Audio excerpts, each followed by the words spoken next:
भैया सबको नमस्कार। नमस्ते भैया, नमस्ते सभी को।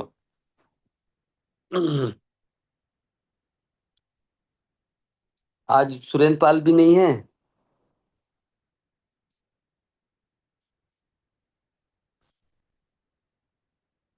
तो कौन से पेज में थे भैया पिछले बार नई बुक में?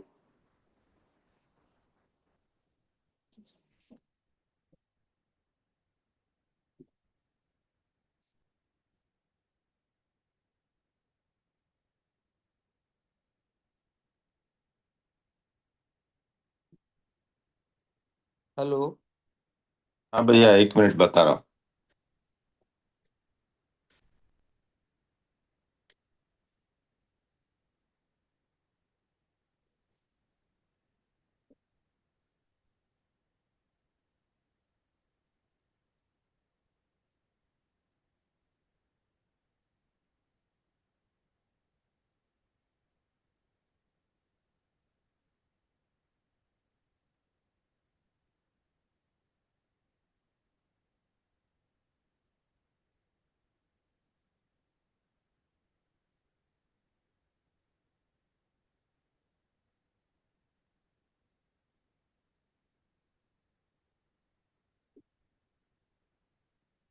हो गया।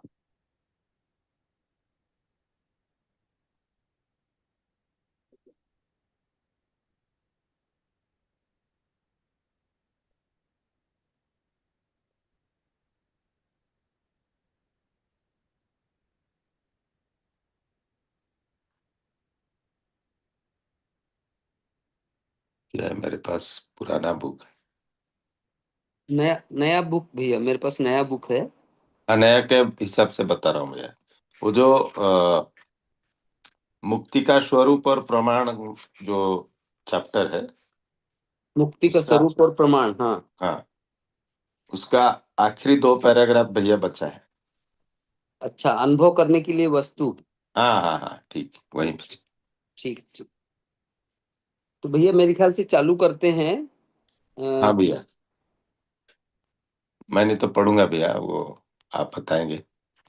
हाँ ठीक है, तो आप पढ़िए, शुरू कीजिए, है ना। हाँ जी, हाँ जी, ठीक है। नमस्ते सभी को। पढ़ना शुरू करता हूँ। अनुभव करने के लिए वस्तु चारों अवस्था सहज सहअस्तित्व रूप में वर्तमान सहअस्तित्व ही है। अस्तित्व में अनुभूत होना, अनुभव मूलक विधि से बोधगम्य कराना, इसी विधि से सहज हुआ है कि स्थिति सत्य के रूप में अस्तित्व बोध होना, जो स्वयं में सत्ता में संपृक्त प्रकृति मानव भी है।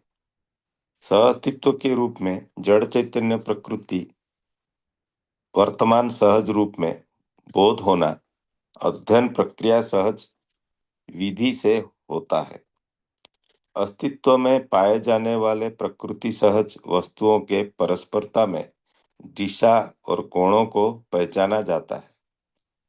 जैसा दो वस्तुओं को कहीं भी स्थापित कर देखें, इनमें परस्परता साभिमु- साभिमुख विधि से वर्तमान रहता है। ऐसी सभी सम्मुखताएं अभ्युदय के अर्थ में ही होना पाया जाता है। इसका मूल सूत्र प्रत्येक एक अपने त्व सहित व्यवस्था के रूप में होना ही है। ऐसे प्रत्येक सम्मुखताएं सविपरीत दिशा बोध कराता है। प्रत्येक एक अपने में अनंत कोण संपन्न रहता ही है। किसी एक में एक बिंदु के साथ सभी और कोणों को बनाते जाएं, कितने भी बनाए और भी बनाए और भी बनाए ही जा सकते हैं। अच्छा, ऐसी स्थिति समीचीन रहती है। इस प्रकार इकाई में अनंत कोण और परस्परता में दिशा स्पष्ट होना पाया जाता है, क्योंकि सभी ओर से हर वस्तु दिखता है। भैया यहाँ तक कर ले, फिर आगे आदर्शवादी विचार शुरू करें। ठीक है भैया। तो सबको फिर से नमस्कार। हम लोग सब अनुभवात्मक अध्यात्मवाद मध्यस्थ दर्शन के अंतर्गत अध्ययन कर रहे हैं। पेज 83 से नई बुक में 83 पे जो पिछले संडे को छोड़ा था वहां से शुरू कर रहे हैं। तो बाबा जी, इसमें अनुभव क्या होता है, अनुभव किसका होता है, अनुभव कौन करता है, अनुभव कैसे होता है, ये सब जो है अनुभवात्मक अध्यात्मवाद में चर्चा कर रहे हैं। तो अनुभव करने के लिए वस्तु चारों अवस्था सहज अस्तित्व रूप में वर्तमान अस्तित्व है। मतलब जो अनुभव की वस्तु है, मतलब जिसका अनुभव करना है, वो जो है चारों अवस्थाएं हैं और अस्तित्व सह अस्तित्व के रूप में है। यही एक मतलब समग्र वस्तु है किसकी, अनुभव के लिए, अस्तित्व सह अस्तित्व के रूप में। और चारों अवस्थाएं, उनका रूप गुण स्वभाव धर्म, उनकी परस्परता में जो उनका वो है विकास क्रम के लिए और जागृति क्रम के लिए, और जागृति के लिए जो उनके परस्परता में व्यवहार है या उनका आचरण है, ये सब जो है अनुभव करने की वस्तु है।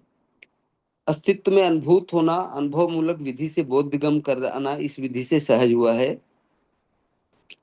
तो जो जिनको अनुभव हो चुका है, अनुभव मूलक विधि से जिनको अनुभव हो गया है, वो जो है दूसरों को बोध करा सकते हैं इस विधि से। मतलब अध्ययन विधि से ये संभव हुआ है कि जिनको अनुभव हो चुका है, अनुभव मूलक विधि से वो बोध करा सकते हैं। और जो बोध होता है वो अस्तित्व का बोध होता है, जो स्वयं में सत्ता में संपृक्त प्रकृति के रूप में, सहअस्तित्व के रूप में नित्य वर्तमान है। और उसी में जो सहअस्तित्व है उसमें मानव भी है, मानव का भी अध्ययन होता है, मानव का भी बोध होता है, मानव के स्वभाव धर्म का, जीवन का, है ना। इस तरह से ये सब हमारे बोध की या अनुभव की वस्तुएं हुई। सअस्तित्व के रूप में जड़ चैतन्य प्रकृति वर्तमान सहज रूप में बोध होना अध्ययन प्रक्रिया सहज विधि से होता है। वही मतलब जो सअस्तित्व में जो जड़ चैतन्य प्रकृति है,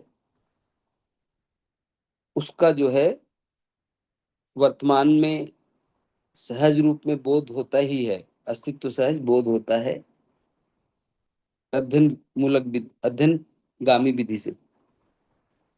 अस्तित्व में पाए जाने वाले प्रकृति सहज वस्तुओं के परस्परता में दिशा और कोणों को पहचाना जाता है।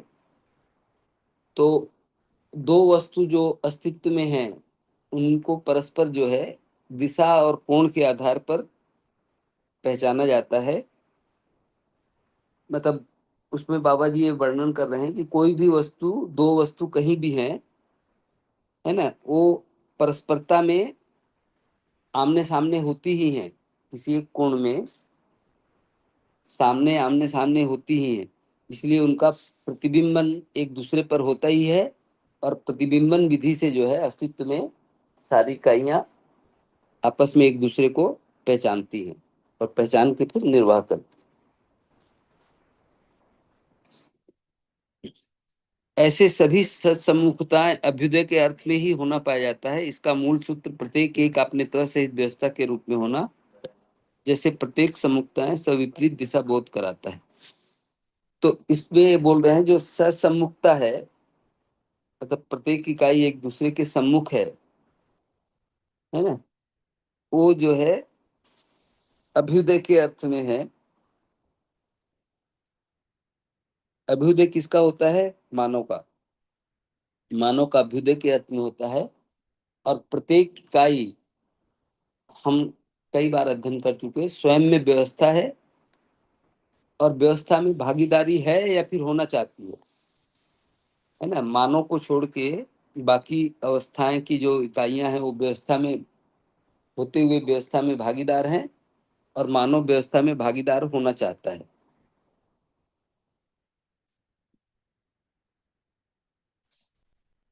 प्रत्येक एक अपने में अनंत कोण संपन्न रहता ही है।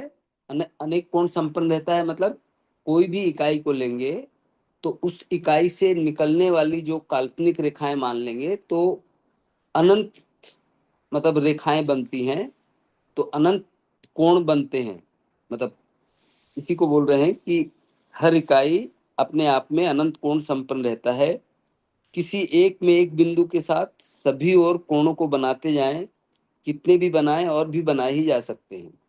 मतलब एक बिंदु ले लें, उसमें मतलब पूरे उसमें प्लेन में नहीं, पूरे उसमें क्या बोलते हैं, कितनी भी रेखाएं खींचेंगे सभी डायरेक्शन में तो बहुत सी अनंत रेखाएं खींच सकते हैं, उसी को अनंत कोण संपन्न बोल रहे हैं। इस प्रकार इकाई में अनंत कोण और परस्परता में दिशा स्पष्ट होना पाया जाता है, क्योंकि सभी ओर से हर वस्तु दिखता है ना। तो सभी ओर से हर वस्तु दिखता है, यही सम्मुखता है, और यही एक दूसरे को पहचानने की, अस्तित्व में एक दूसरे को पहचानने की या एक दूसरे को समझने की विधि है। जी भैया। हाँ भैया, बढ़िया हो। आगे पढ़ता हूँ भैया।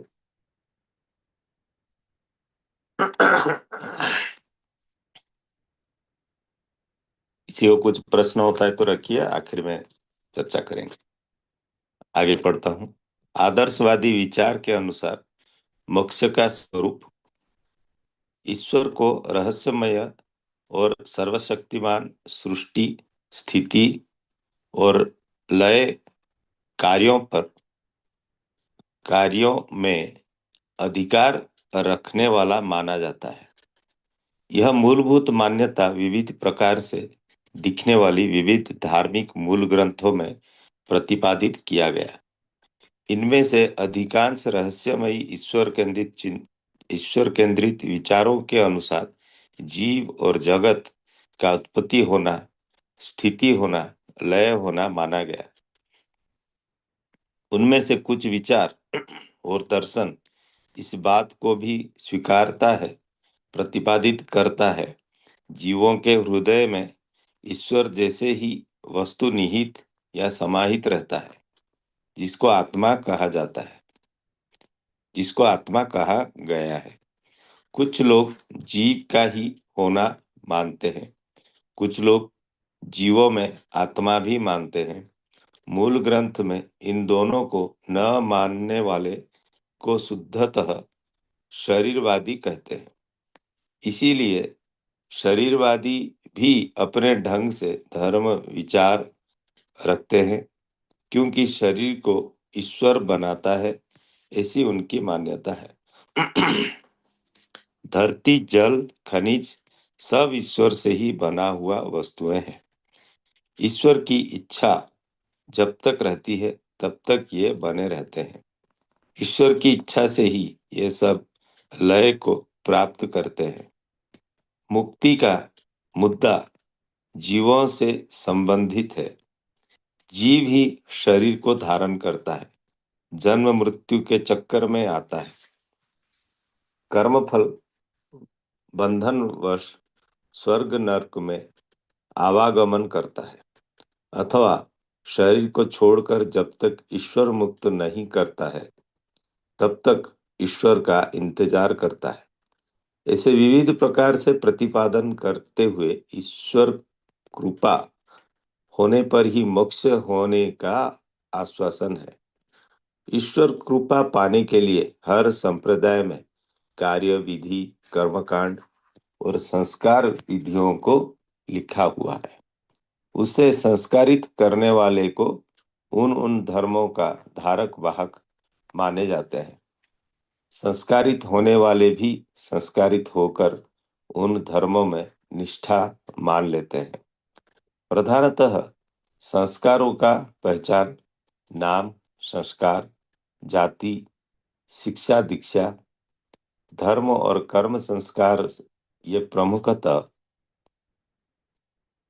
हर धर्म परंपरा में उन उन परंपरा के अनुयायियों को स्वीकृत होता है। भैया और एक पढ़ूं आगे। हाँ भैया, एक पैराग्राफ और पढ़ हाँ, लीजिए। ठीक है। जहां तक शिक्षा की बात है, यह प्रचलित विज्ञान युग के अनंतर धर्म कर्म शास्त्रों से भिन्न भी शिक्षा स्वरूप और कार्य समाहित हुई। इसे विज्ञान शिक्षा अथवा व्यापार शिक्षा कह सकते हैं। शिक्षा जगत में तकनीकी विज्ञान इस धरती के सभी भाषा संप्रदाय धर्म जाति मत पंथ वाले अपना चुके हैं। धर्म परंपराओं का जो कुछ भी चिन्हित लक्षण अथवा पहचान हुआ, वह किसी का जन्म होने से उत्सव मनाने के रूप में, किसी के शादी विवाह अवसर में उत्सव मनाने के तरीके से, और किसी की मृत्यु होने से बंधुजन शोक संवेदना को व्यक्त करने के लिए तरीके से होता है। सभी संप्रदाय अपने अपने तरीके को श्रेष्ठ मानते ही रहते हैं। हाँ। हाँ भैया। जी भैया, हाँ। तो यहाँ पे अ, मतलब एक जो आदर्शवादी विचार के अनुसार मोक्ष का क्या स्वरूप होता है, माना गया है अपने विगत के ग्रंथों में या विगत की मान्यताओं के आधार पर, उसका एक अ, संक्षिप्त वर्णन जैसा है, जो विभिन्न धर्मों में विभिन्न समुदायों में जो मोक्ष का स्वरूप माना गया है, उसको एक थोड़ा सा यहाँ पे चर्चा की गई है। तो उसमें बोल रहे हैं कि ईश्वर जो है रहस्यमय और सर्वशक्तिमान, सृष्टि को बनाने वाला, सृष्टि को समाप्त करने वाला और उस पे अधिकार रखने वाला, ऐसा ईश्वर को माना गया है। मतलब वही पूरी सृष्टि का सृजन करता है, वही उसका लय करता है। लय करना माने समाप्त कर देना। और उस पे जो भी हो रहा है उस पे, सब पे उसका अधिकार रहता है। ऐसे ईश्वर को, रहस्यमय ईश्वर को, सर्वशक्तिमान ईश्वर की कल्पना की गई है या बताया गया है।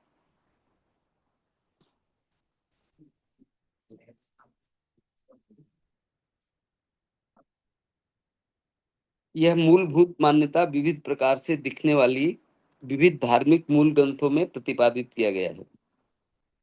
तो ये जो मान्यता है, ये बहुत से धार्मिक ग्रंथों में प्रतिपादित की गई है। इनमें से अधिकांश रहस्यमय ईश्वर केंद्रित विचारों के अनुसार जीव और जगत की उत्पत्ति होना, स्थिति होना, लय होना माना गया।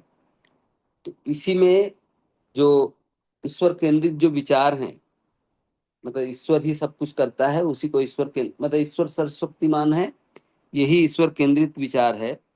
उसी में जीव की उत्पत्ति और जगत की उत्पत्ति और उसका लय होना जो है,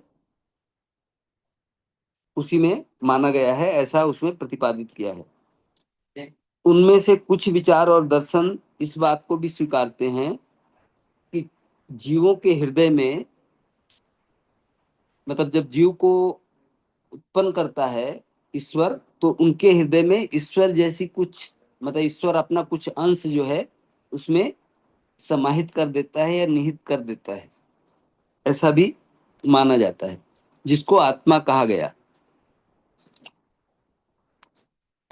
और कुछ लोग जो है जीव को अलग मानते हैं, और कुछ लोग मानते हैं जीव जो है, जीव में जो आत्मा है वो ईश्वर का अंश है। इस तरह से कई तरह की विचारधाराएं या कई तरह की जो वो है।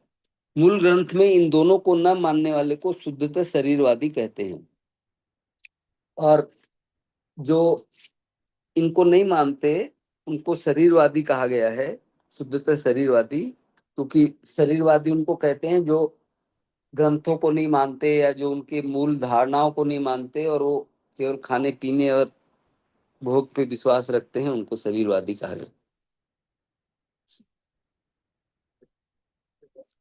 लेकिन इसमें ये भी बोल रहे हैं कि शरीरवादी लोग भी इस चीज को मानते हैं, इस धर्म विचार को रखते हैं, क्योंकि ईश्वर ने ही शरीर को बनाया है।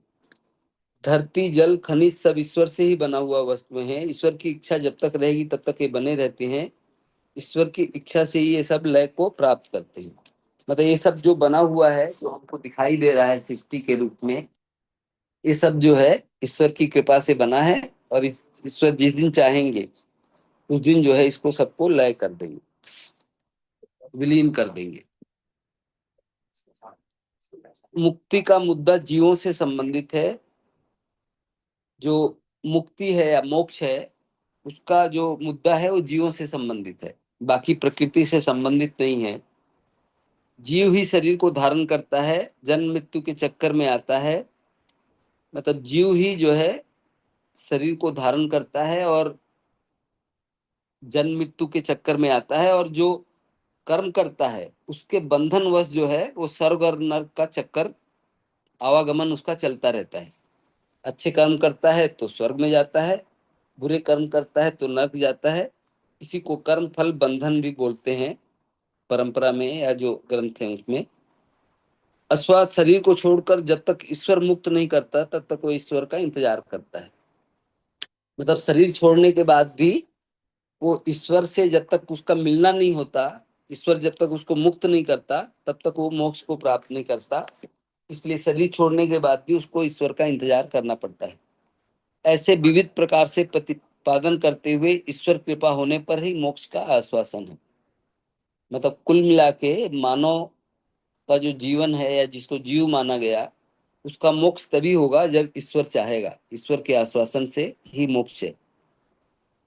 फिर ईश्वर को पाने के लिए क्या किया जाए, उसी में ही, उसी क्रम में ही सारे संप्रदायों ने विभिन्न कार्य विधि, कर्म कांड और संस्कार विधियों को लिखा हुआ है कि ये सब करोगे तो ईश्वर मिलेगा, या मरते समय ईश्वर मिलेगा जिससे तुमको मोक्ष होगा। उसे संस्कारित करने वाले उन उन धर्मों का धारक वाहक माने जाते हैं।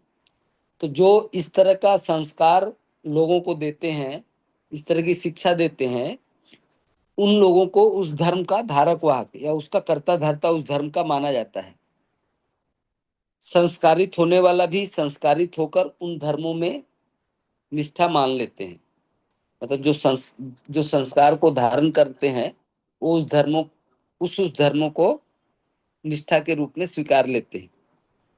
प्रधानतः संस्कारों का पहचान नाम, संस्कार, जाति, दीक्षा, शिक्षा, धर्म और कर्म संस्कार, ये प्रमुखतः हर धर्म परंपरा में उन उन परंपरा के अनुयायियों को स्वीकृत होता है।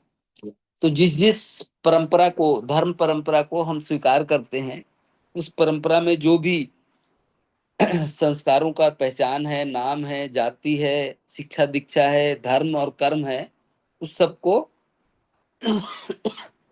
उस धर्म को मानने वाले उन उन परंपरा को स्वीकार कर लेते हैं। उसी को उनका, उस धर्म के अनुयायी कहा जाता है।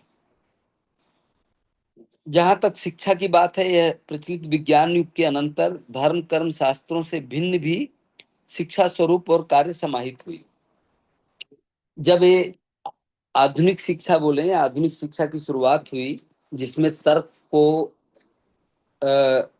ओ लिया गया, प्रधानतः स्वीकार किया गया, उसमें जो है शिक्षा का स्वरूप, ये धर्म कर्म वाले जो शास्त्र हैं उसके अलावा भी शिक्षा का स्वरूप को स्वीकार किए और वो शिक्षा में समाहित हुई। मतलब उससे पहले जो शिक्षा होती थी, वो जो भी अक्षर ज्ञान या गणित ज्ञान होता था वो धार्मिक शिक्षा के साथ ही होता था, धार्मिक शिक्षा उसमें समाई हुई थी। पर विज्ञान युग के अनंतर जो है वो उसके अलावा भी शिक्षा जो है, धर्म कर्म वाली शिक्षा के अलावा भी जो है शिक्षा का स्वरूप समाहित हुआ। इसे विज्ञान शिक्षा अथवा व्यापार शिक्षा कह सकते हैं। शिक्षा जगत में तकनीकी विज्ञान इस धरती के सभी भाषा संप्रदाय धर्म जाति पंथ वाले अपना चुके हैं। तो अब शिक्षा में जो बच्चा, शिक्षा में जो स्कूल में या कॉलेज में जो जाता है, उसमें जो भी शिक्षा दी जाती है वो इरेस्पेक्टिव आप किसी धर्म जाति पंथ के, हर बच्चा जो है उसको पढ़ता है और उसको स्वीकारता है, जिसको विज्ञान शिक्षा बोल रहे हैं हम लोग। धर्म परंपराओं का जो कुछ भी चिन्हित लक्षण अथवा पहचान हुआ, वह किसी का जन्म होने से उत्सव मनाने, और फिर से वो बोल रहे हैं कि धर्म परंपराओं का जो भी चिन्हित लक्षण अथवा जो भी पहचान हुआ, वो जन्म से लेकर मृत्यु तक जो भी मानव के शरीर यात्रा में जो विभिन्न पड़ाव होते हैं, उसमें जो उत्सव को मनाते हैं या दुख को मनाते हैं, उनके विभिन्न तरीके भी उसमें शामिल हैं। इसमें जो धार्मिक परंपराओं के रूप में जिसको हम मनाते हैं, सभी संप्रदाय अपने अपने तरीकों को श्रेष्ठ मानते ही रहते हैं। तो जो सभी संप्रदाय हैं, वो अपने अपने जो तरीके हैं शादी के, ब्याह के, जन्मदिन मनाने के, मृत्यु पे शोक मनाने के, उसको श्रेष्ठ मानते ही। जी भैया। हाँ भैया, आगे बढ़ते। हर समुदाय ईश्वर कृपा को पाने के लिए विभिन्न प्रकार के साधना, अभ्यास, परंपराओं को बनाए रखे हैं। इसमें सबका गम्य स्थली ध्यान और समाधि मानी गई है। ऐसे निश्चित ध्यान के लिए विविध उपायों को अपने अपने परंपरा के अनुसार स्थापित किए हुए हैं। संपूर्ण प्रकार से प्रस्तावित ध्यान क्रियाएं विचारों को सीमित और एक बिंदुगत होने के उद्देश्य से किया जाता है। इसमें कोई कोई सफल भी हो जाते हैं। सफल होने का तात्पर्य विचारों का उपज न्यूनतम अथवा शून्य अर्थ में मानी जाती है। ऐसे मानसिकता को मौन होना भी माना जाता है, निर्विचार होना भी माना जाता है। इसी को कैवल्य अथवा या परम सुखद अवस्था मानी जाती है। उल्लेखनीय तथ्य यही है, ऐसे स्थिति में अनेक उल्लेखनीय तथ्य यही है, ऐसे स्थिति में उनके पास कोई कार्यक्रम होना संभव नहीं होता। इससे पढ़ देता हूँ। उल्लेखनीय तथ्य यही है, ऐसे स्थिति में उनके पास कोई कार्यक्रम होना संभव नहीं होता।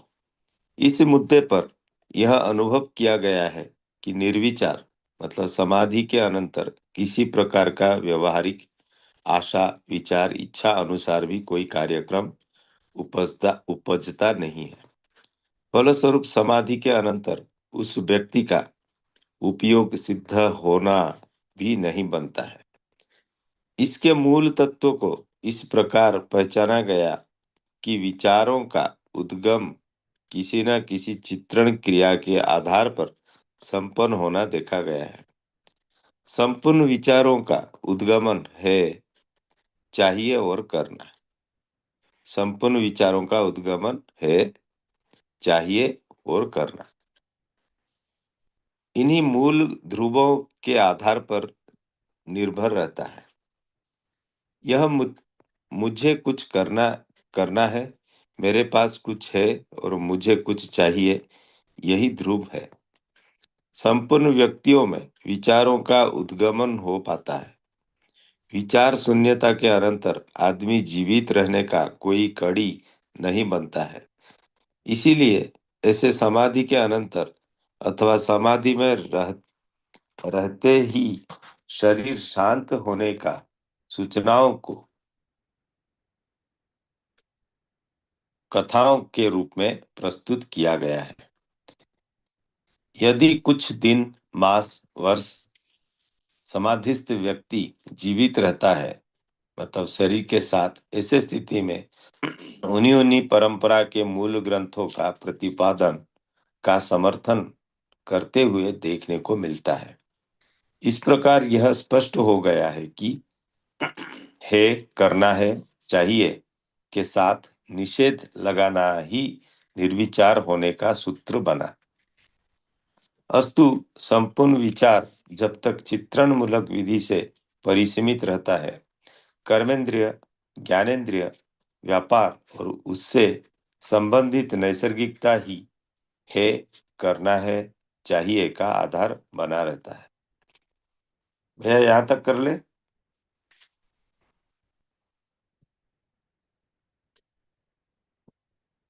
हाँ भैया, ठीक है। तो उसी बात को आगे बढ़ाते हुए जो मोक्ष की बात कर रहे थे, और विभिन्न समुदायों में या संप्रदायों में या विभिन्न धार्मिक ग्रंथों में जो मोक्ष का या इसका जो स्वरूप है उसके संबंध में जो चर्चा कर रहे थे, उसी क्रम में आगे है समाधि के बारे में बता रहे हैं। हर समुदाय ईश्वर कृपा को पाने के लिए विभिन्न प्रकार के साधना अभ्यास परंपरा को बनाए रखे हैं। तो ईश्वर को प्राप्त करने के लिए या ईश्वर कृपा को प्राप्त करने के लिए हर समुदाय, हर परंपरा जो है, तरह तरह के अपने अपने तरह से साधना और अभ्यास परंपराओं को बनाए रखे हैं, है ना। तो उसके संबंध में हम सबको पता ही है कि जो साधना और अभ्यास है परंपरागत विधि से, उसमें कठोर तप भी है, और अल्टीमेटली उसका जो गम्य स्थली है उसको समाधि को माना गया है।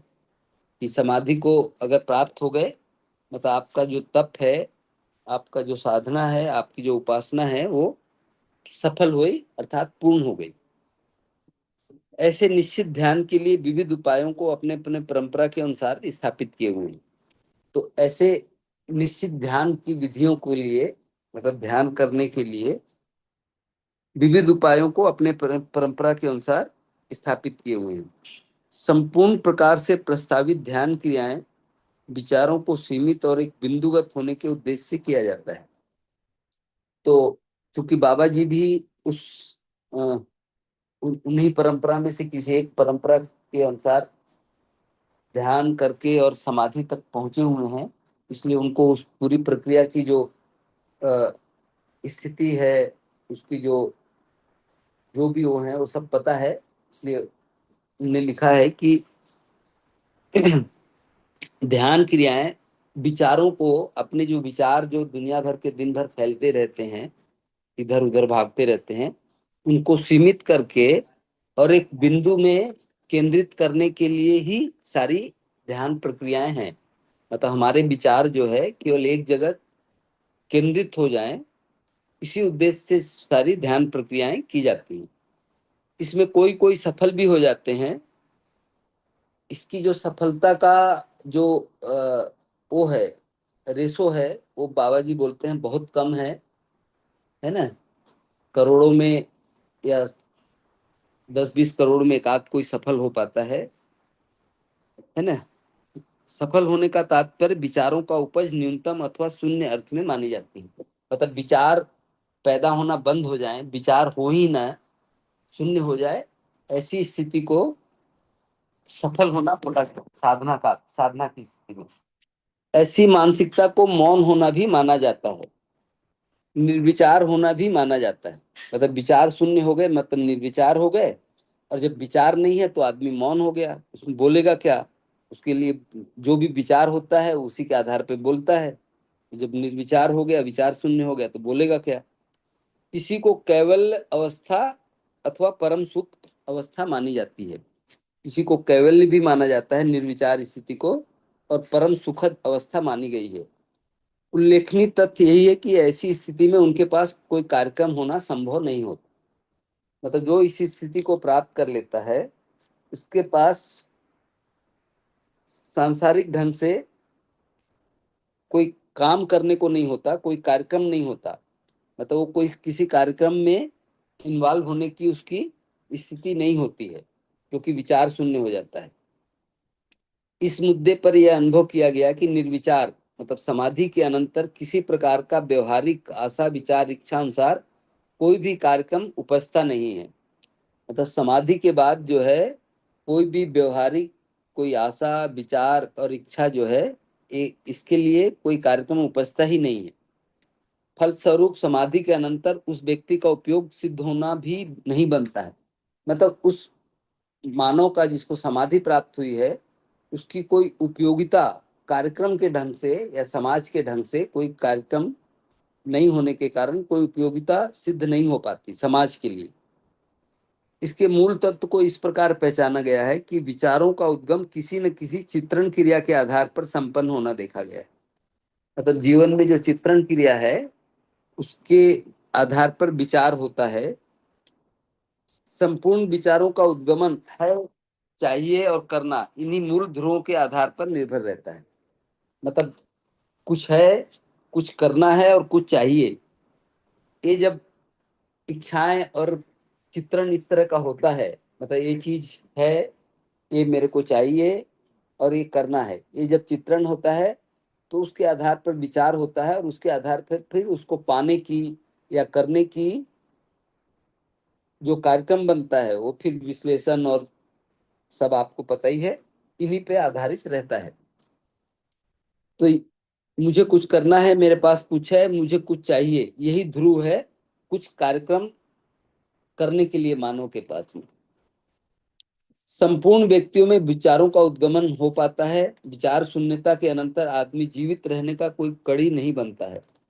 यहाँ पे बाबा जी ये भी बोल रहे हैं कि जब विचार शून्यता हो जाती है, मतलब समाधि हो जाती है, तो जिसको समाधि होती है उसके पास जीवित रहने का कोई कारण नहीं बनता है, कोई कार्यक्रम नहीं बनता है कि वो क्यों जीवित रहे, मतलब शरीर के साथ क्यों बना रहे, क्योंकि कोई कार्यक्रम नहीं है उसके पास, कुछ चाहिए नहीं उसको, कुछ करना नहीं है, कुछ है नहीं।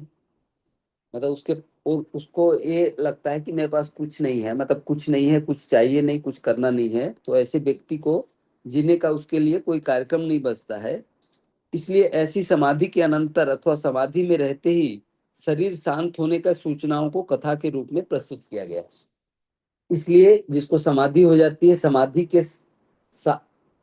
के दौरान ही या समाधि के बाद वो शरीर शांत होने की सूचनाएं जो है कथाओं के रूप में प्रस्तुत किया गया है। यदि कुछ दिन, मास, वर्ष समाधिस्थ व्यक्ति जीवित रहता है, मतलब अगर कोई व्यक्ति जीवित भी रहता है, समाधिस्थ व्यक्ति शरीर के साथ रहता है, जीवित रहना माने शरीर के साथ रहना, ऐसी स्थिति में उन्हीं उन्हीं परंपरा के मूल ग्रंथों का प्रतिपादन का समर्थन करते हुए देखने को मिलता है। तो ऐसा व्यक्ति अगर जीवित भी रहता है तो जिन ग्रंथों के आधार पर उसने समाधि प्राप्त की है उन ग्रंथों का प्रतिपादन करता हुआ देखने को मिलता है। इस प्रकार यह स्पष्ट हो गया है कि है, करना है, चाहिए के साथ निषेध लगाना ही निर्विचार होने का सूत्र बना। मतलब कुछ है, कुछ करना है, कुछ चाहिए, इस पे निषेध लगाना है कि कुछ नहीं है, कुछ नहीं करना है, कुछ नहीं चाहिए। ऐसा निषेध लगाने के बाद ही निर्विचार होने की स्थिति में पहुंचता है आदमी। अस्तु संपूर्ण विचार जब तक चित्रण मूलक विधि से परिसीमित रहता है, कर्मेंद्रिया, ज्ञानेंद्रिया, व्यापार और उससे संबंधित नैसर्गिकता ही है, करना है, चाहिए का आधार बना रहता है। तो इसमें बोल रहे हैं कि जब इस पे निषेधनी लग जाती है तो निर्विचार होता है, परंतु संपूर्ण विचार जब जो है, करना है, चाहिए रहता है, तभी संपूर्ण विचार चलता है और उसी विचार के आधार पर कर्मेंद्रिय, ज्ञानेंद्रिय और जो कार्यक्रम है आदमी के, वो उसी आधार पर होते हैं। जी भैया। हाँ भैया, आगे पढ़ता हूँ। ऐसे विचारों से कोई समाधान प्रतिपादित नहीं होती, अपितु अपितु समाधान के विपरीत समस्याओं का संकट ही हर विचार और कार्यक्रमों के परिणाम में देखने को मिलता है। इसलिए संसार को दुख रूप मानते ही आए हैं। इससे यह सुस्पष्ट हुआ कि जो कुछ भी अभी तक वाङ्मय पावन ग्रंथों से सामान्य ग्रंथों तक रचित हुआ है, यह सब चित्रण मूलक प्रकाशन ही है। इस क्रम में यह भी स्पष्ट हो गया है कि समाधि और समाधिस्थ व्यक्ति के आधार पर कोई स्वस्थ परिवार ही नहीं बन पाया है, समाज तो बहुत दूर है। साधनारत व्यक्ति भी साधना काल में परिवार, समाज अथवा व्यवस्था का भागीदार होना संभव नहीं होता। इस प्रकार से साधनारत समय में एवं साधना सफल होने के उपरांत विचार शून्यता को ही ज्ञानी होने का एकमात्र उपाय प्रकारांतर से सभी धर्म वाले बताते हैं। वह मानव उपयोगी होना देखने को नहीं मिला।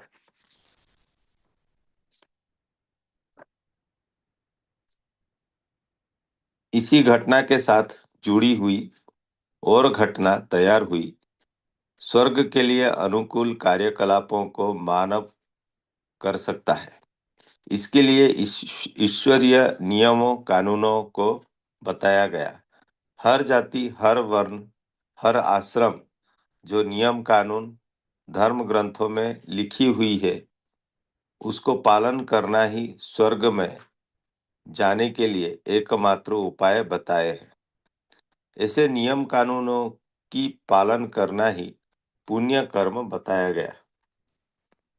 ऐसे नियम कानून विभिन्न प्रकार से धर्म कहलाने वालों के पुस्तिका में विभिन्न प्रकार से सूत्रित व्याख्यायित हुई।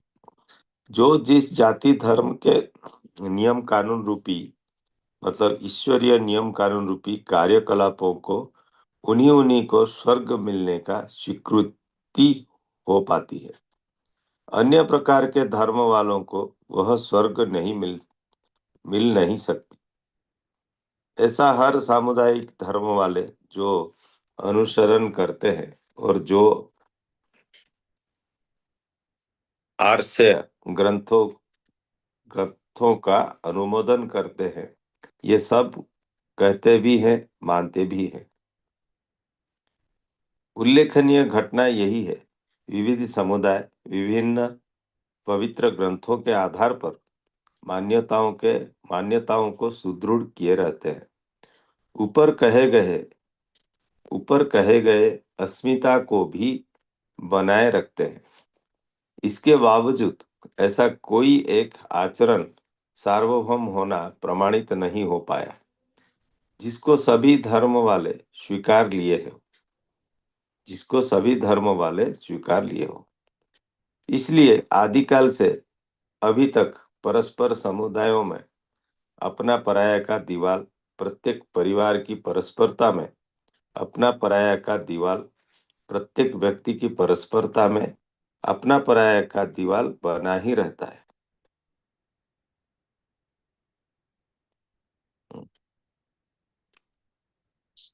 ठीक है, 2 बार आगे है।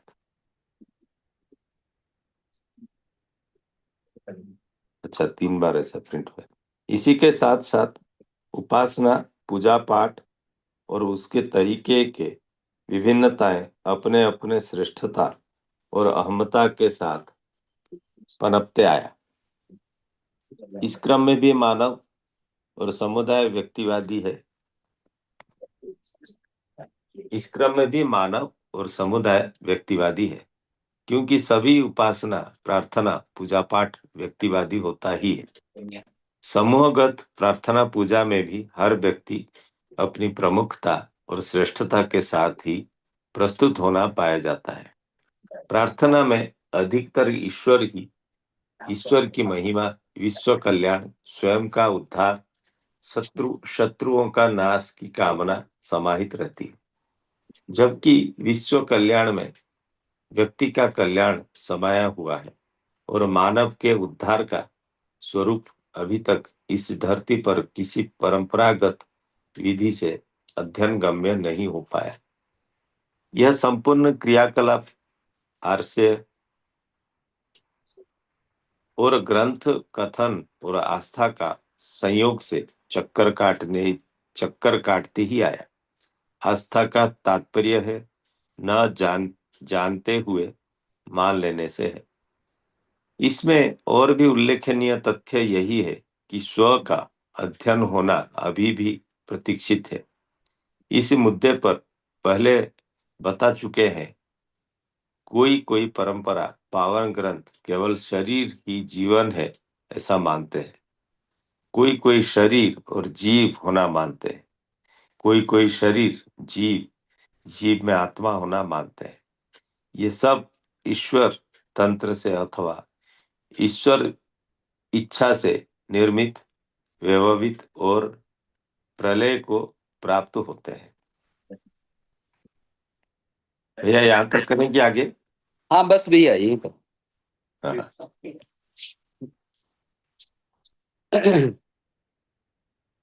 तो उसी समाधि की स्थिति के को ही आगे बता रहे हैं कि ऐसे विचारों से, मतलब समाधि से संबंधित जो वो है, उससे प्रतिपादन या समाधि को रिकमेंड करने वाले जो प्रतिपादन है, उससे समाधान प्रतिपादित नहीं हुआ, अपितु समाधान के विपरीत समस्याओं का संकट ही हर विचार और कार्यक्रमों के परिणाम में देखने को मिलता है। मतलब जो इस तरह के विचार हैं, जो धार्मिक आस्थाओं के जो विचार हैं, उससे कोई सार्वभौम समाधान, मतलब सब मानव के लिए समाधान मिल गया हो, ऐसा नहीं हुआ, बल्कि जो उनके कारण आपस में जो सामुदायिक या सांप्रदायिक जो झंझट होते हैं, उसके कारण जो है कुछ समस्या ही, संकट ही देखने को मिलता है। इसलिए संसार को दुख रूप मानते ही आए हैं। मतलब संसार को, मतलब जो इस तरह के जो ग्रंथ हैं वो दुख रूप मानते ही आए हैं। इसीलिए वो स्वर्ग जाने के लिए ही रिकमेंड करते हैं कि स्वर्ग जाओगे तभी दुख से मुक्ति होगी, या मोक्ष प्राप्त होगा तभी दुख से मुक्ति होगी। इससे सुस्पष्ट हुआ कि जो कुछ भी अभी तक वाङ्मय पावन ग्रंथों से सामान्य ग्रंथों तक रचित हुआ है, यह सब चित्रण मूलक प्रकाशन ही है। मतलब ये जो भी वाङ्मय बने हैं सब चित्रण मूलक ही हैं। इस क्रम में यह भी स्पष्ट हो गया कि समाधि और समाधिस्थ व्यक्ति के आधार पर कोई स्वस्थ परिवार ही नहीं बन पाता, समाज तो बहुत दूर है। यहाँ पे भी बड़ी बात है कि समाधिस्थ व्यक्ति जो है के पास कोई कार्यक्रम नहीं बचता, वो कुछ कुछ कार्यक्रम करने के लिए उसका मन नहीं रहता, मतलब विचार नहीं होते, इच्छा नहीं होती, इसलिए कोई मन भी नहीं होता। तो इस तरह से बोल रहे हैं कि समाधि प्राप्त व्यक्ति कोई स्वस्थ परिवार नहीं बना पाया, मतलब उससे कोई परिवार भी नहीं बन पाया, और कोई समाज तो बहुत दूर है।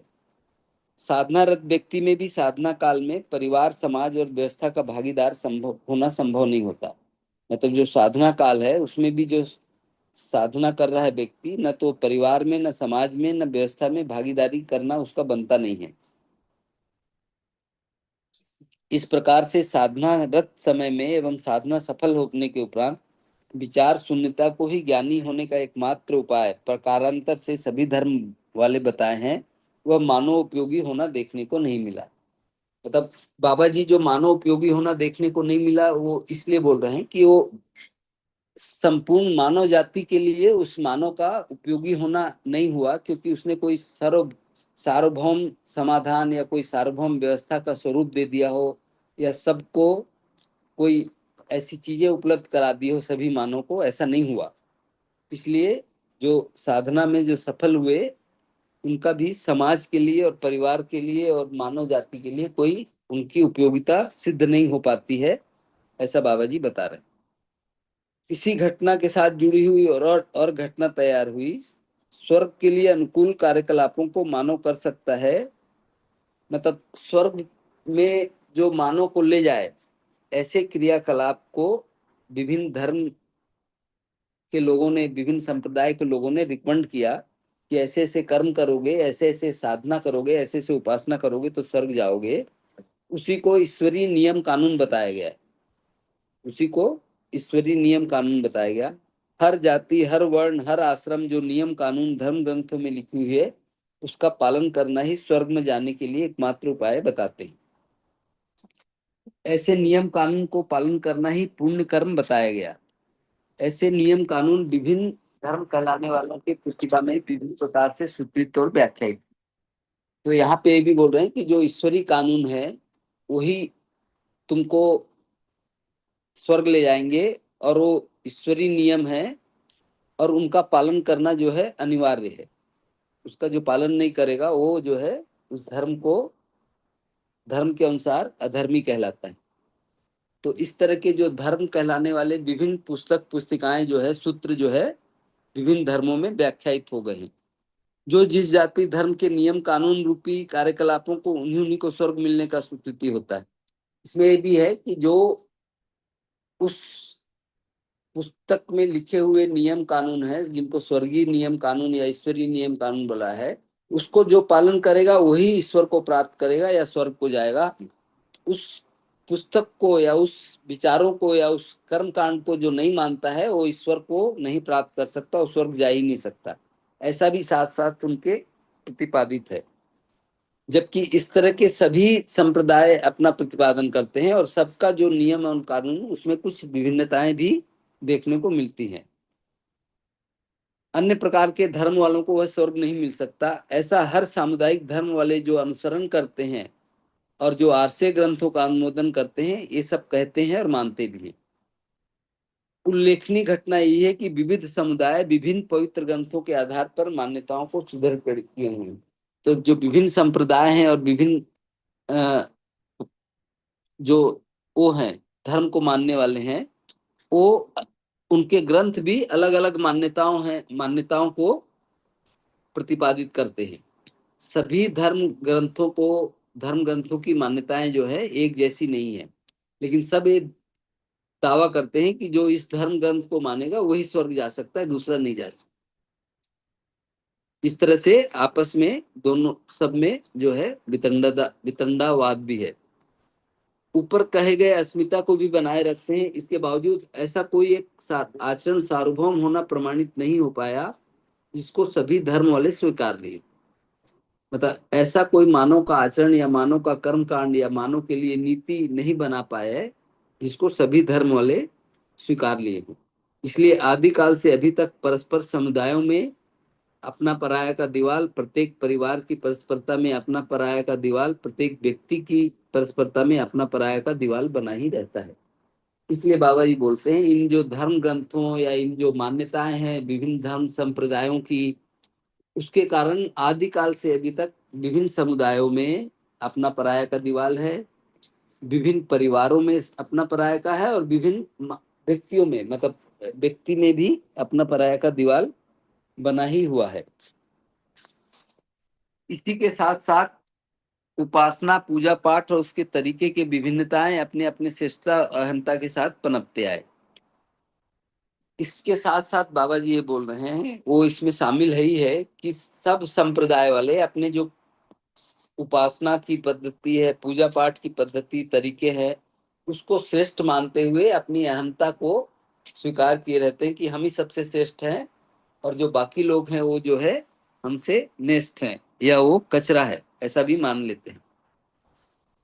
इस क्रम में भी मानव और समुदाय व्यक्तिवादी हैं।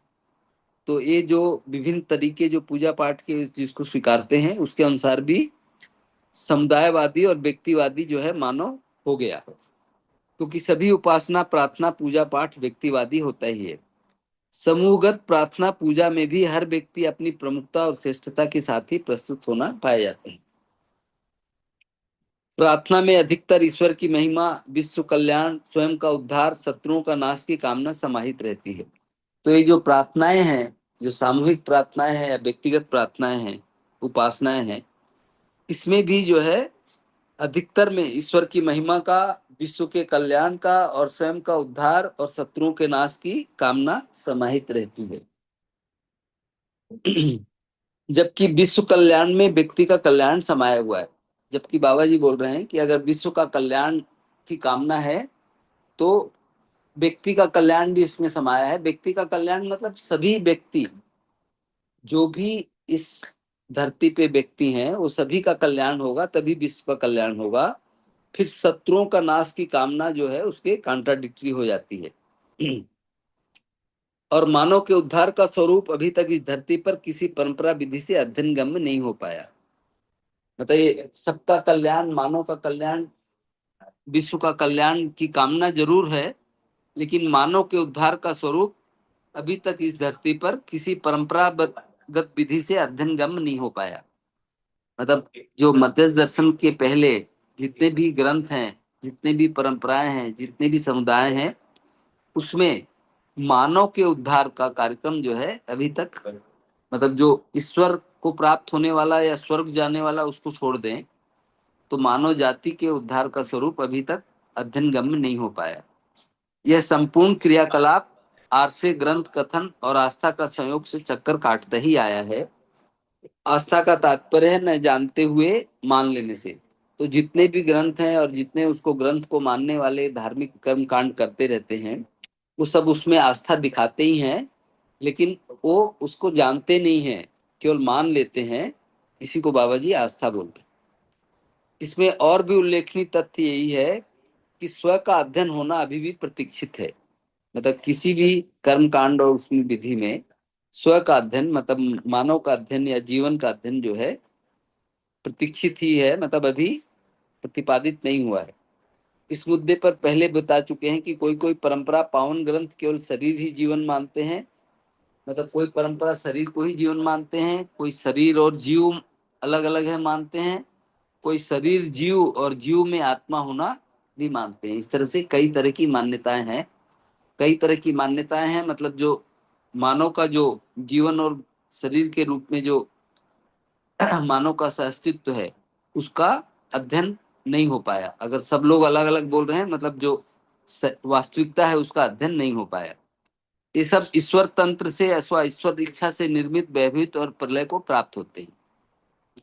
तो ये सब जो मानव हैं, जो जीव हैं अथवा शरीर हैं अथवा आत्मा सहित जो भी जीव हैं, ये सब ईश्वर तंत्र से ईश्वर इच्छा से निर्मित है और ईश्वर के ही वैभव से या उनकी इच्छा से ही प्रलय को प्राप्त होते हैं।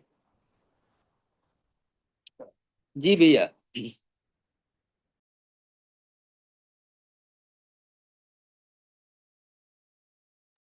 हाँ भैया, आगे पढ़ो।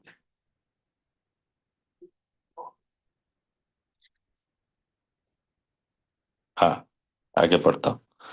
जबकि इस मुद्दे पर अस्तित्वमूलक मानव केंद्रित चिंतन विधि से सहअस्तित्व में ही विकास क्रम और विकास जागृति के रूप में देखा गया है, जिसे पदार्थावस्था, प्राणावस्था, जीवावस्था, ज्ञानावस्था के रूप में होना स्पष्ट किया जा चुका है। इसी के साथ ज्ञानावस्था में भ्रमवश बंधन और जागृतिवश मोक्ष होता है, जिसमें से बंधन को विस्तार में आशा बंधन, विचार बंधन और इच्छा बंधन के रूप में विश्लेषित कर चुके हैं। यह तीनों प्रकार का बंधन शरीर को जीवन मान लेने से और इंद्रिय सन्निकर्ष से ही संपूर्ण सुख का स्रोत मानने के परिणाम में भ्रम सिद्ध होना पाया जाता है। जबकि जीवन अपने जागृति को व्यक्त करने के लिए शरीर एक साधन है, इंद्रिय सन्निकर्ष ही एक माध्यम है, मानव परंपरा ही जीवन जागृति प्रमाण का सूत्र और व्याख्या है। यही भ्रम और निर्भ्रम का, जागृति और अजागृति का निश्चित रेखाकरण सहज बिंदु बिंदु है। इन यथार्थों को शिक्षा गद्दी, राजगद्दी और धर्म गद्दी अपने में बीते हुए विधियों विधियों से आत्मसात करने में असमर्थ रहे हैं। दूसरे विधि से इनका धारक वाहक मेधावी यह हाँ, मैं इसलिए दूसरे विधि से इस इनका धारक वाहक मेधावी इन मुद्दों पर अनुसंधान करने से वंचित रहे हैं। इसीलिए यह तथ्य मानव परंपरा में ओझिल रही है। इसे परंपरा में समाहित कराना ही इस अनुभवात्मक अध्यात्मवाद का उद्देश्य है। जीवन में सतत कार्यकारी तीन दृष्टियां यथा प्रिय हित लाभ बंधन के रूप में पीड़ा का कारण हुआ, इसे हर व्यक्ति अपने में परिशीलन कर सत्यापित कर सकता है।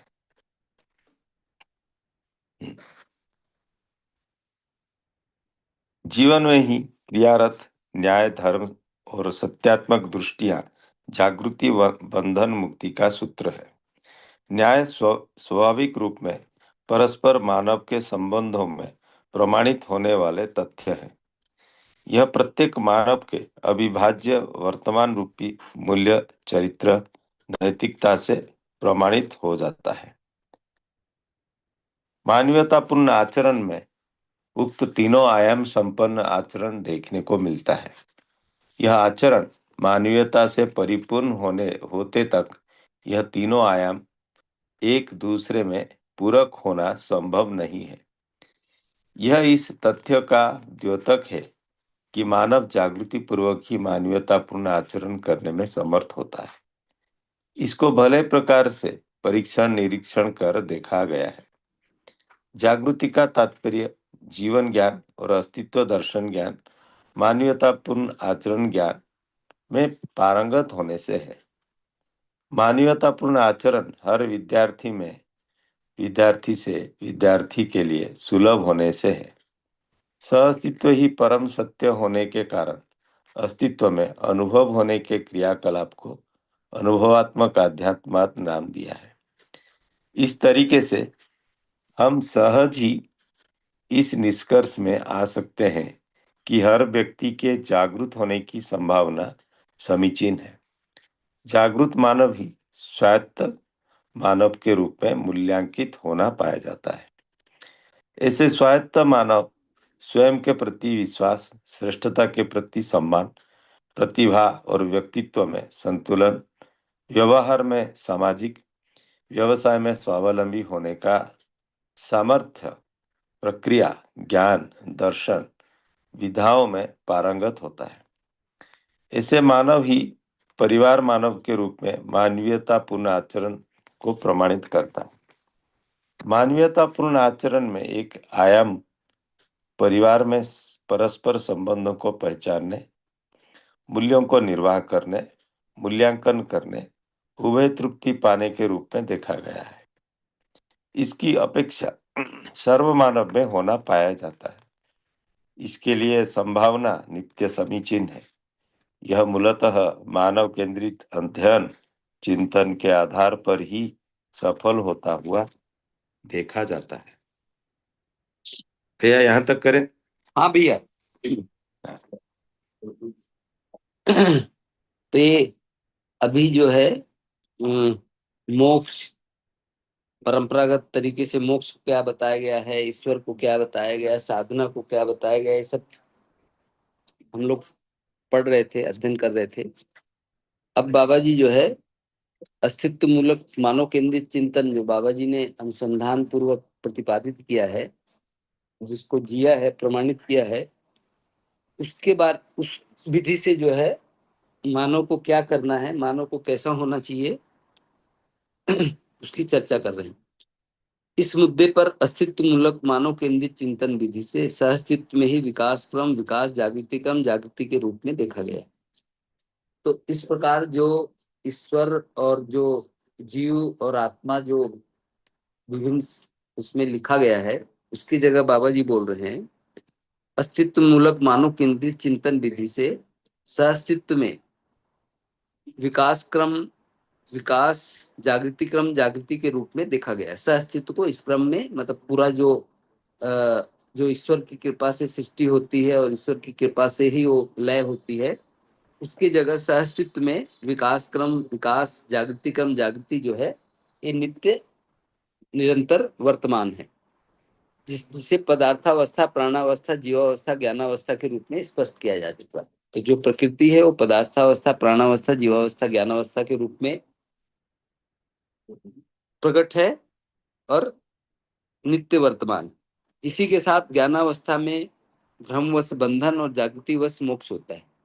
तो जो बंधन और मोक्ष है या मुक्ति है जिसको बोल रहे हैं, उसमें बाबा जी बोल रहे हैं भ्रमवश, मानो मतलब जीवन, अजागृत जीवन जो है, भ्रमित जीवन, वो बंधन है, उसी को बंधन बोल सकते हैं। और जो जागृत मानव है वो मोक्ष को प्राप्त होता है, ऐसा मान सकते हैं, ऐसा प्रतिपादित किए।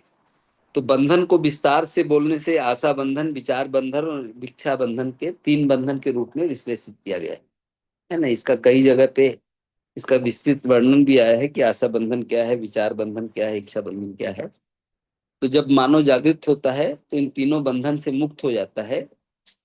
और जागृत होने का मतलब ही है जो सहअस्तित्व दर्शन को समझ लेना, जीवन का ज्ञान हो जाना और मान्यतापूर्ण आचरण को जान लेना या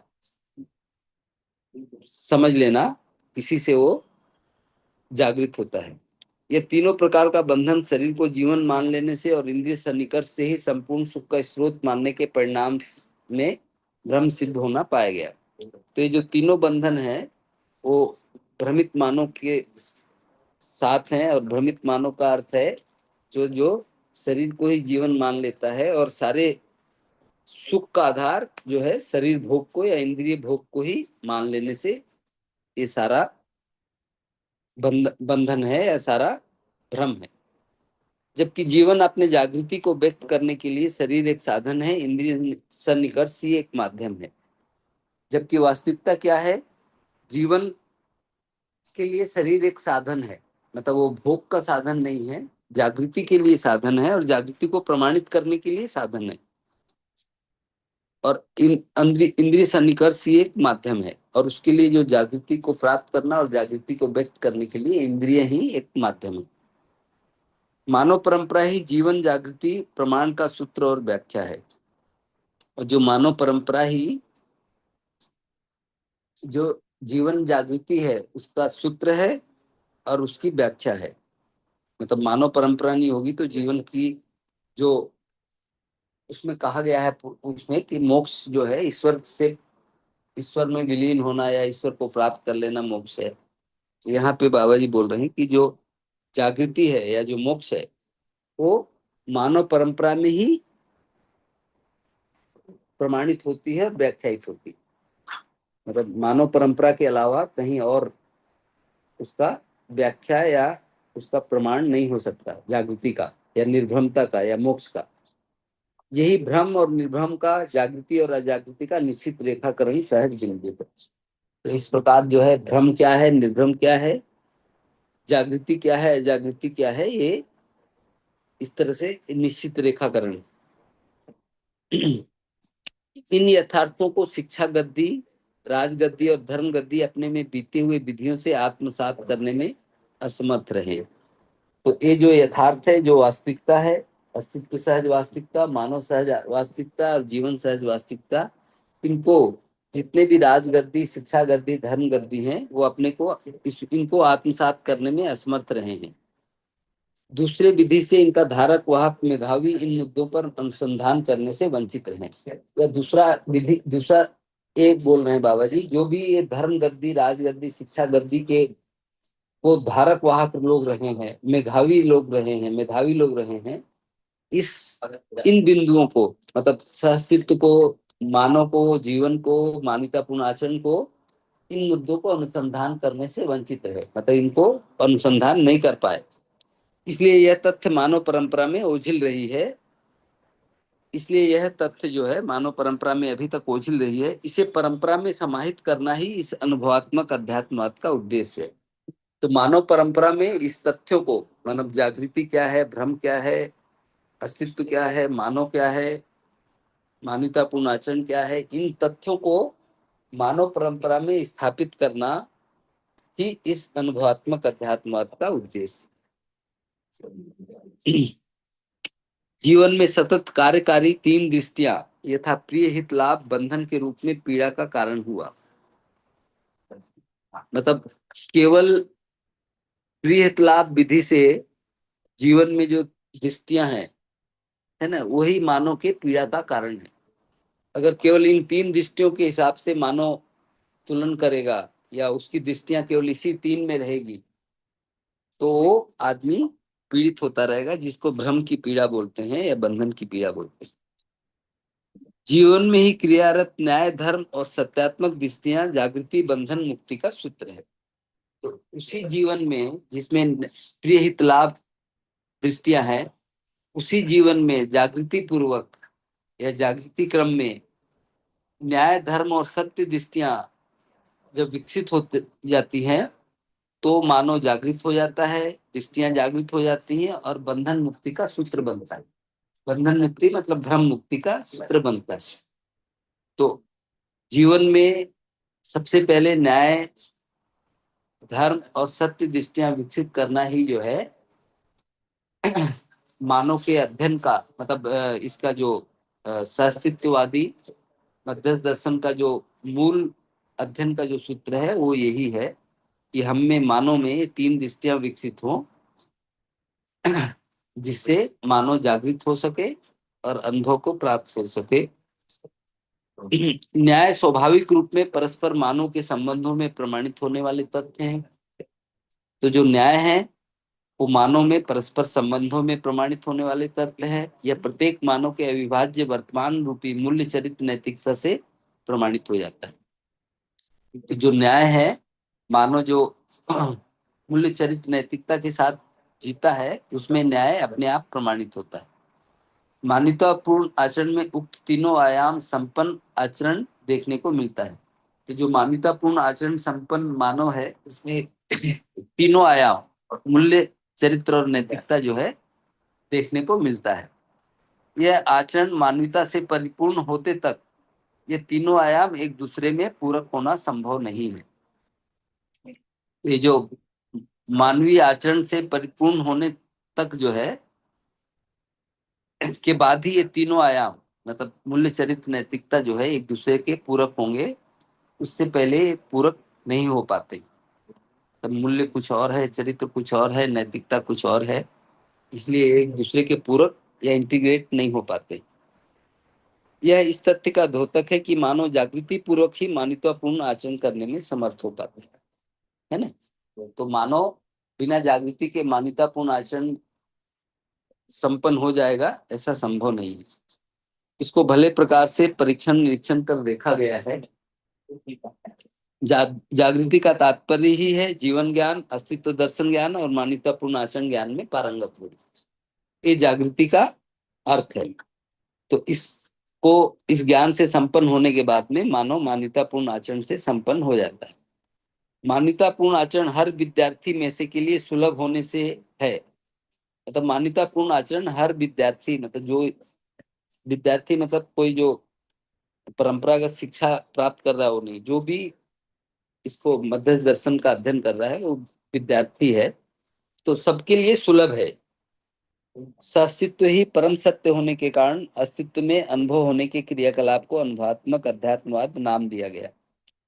तो जो सहअस्तित्व है मतलब सत्ता में संपृक्त प्रकृति जो है इसी को सहअस्तित्व बोल रहे हैं।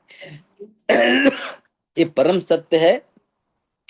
परम सत्य होने के कारण अनुभव में वो आता ही है ये, और उसी को अनुभवात्मकवाद नाम दिया गया। अनुभवात्मक अध्यात्मवाद नाम दिया।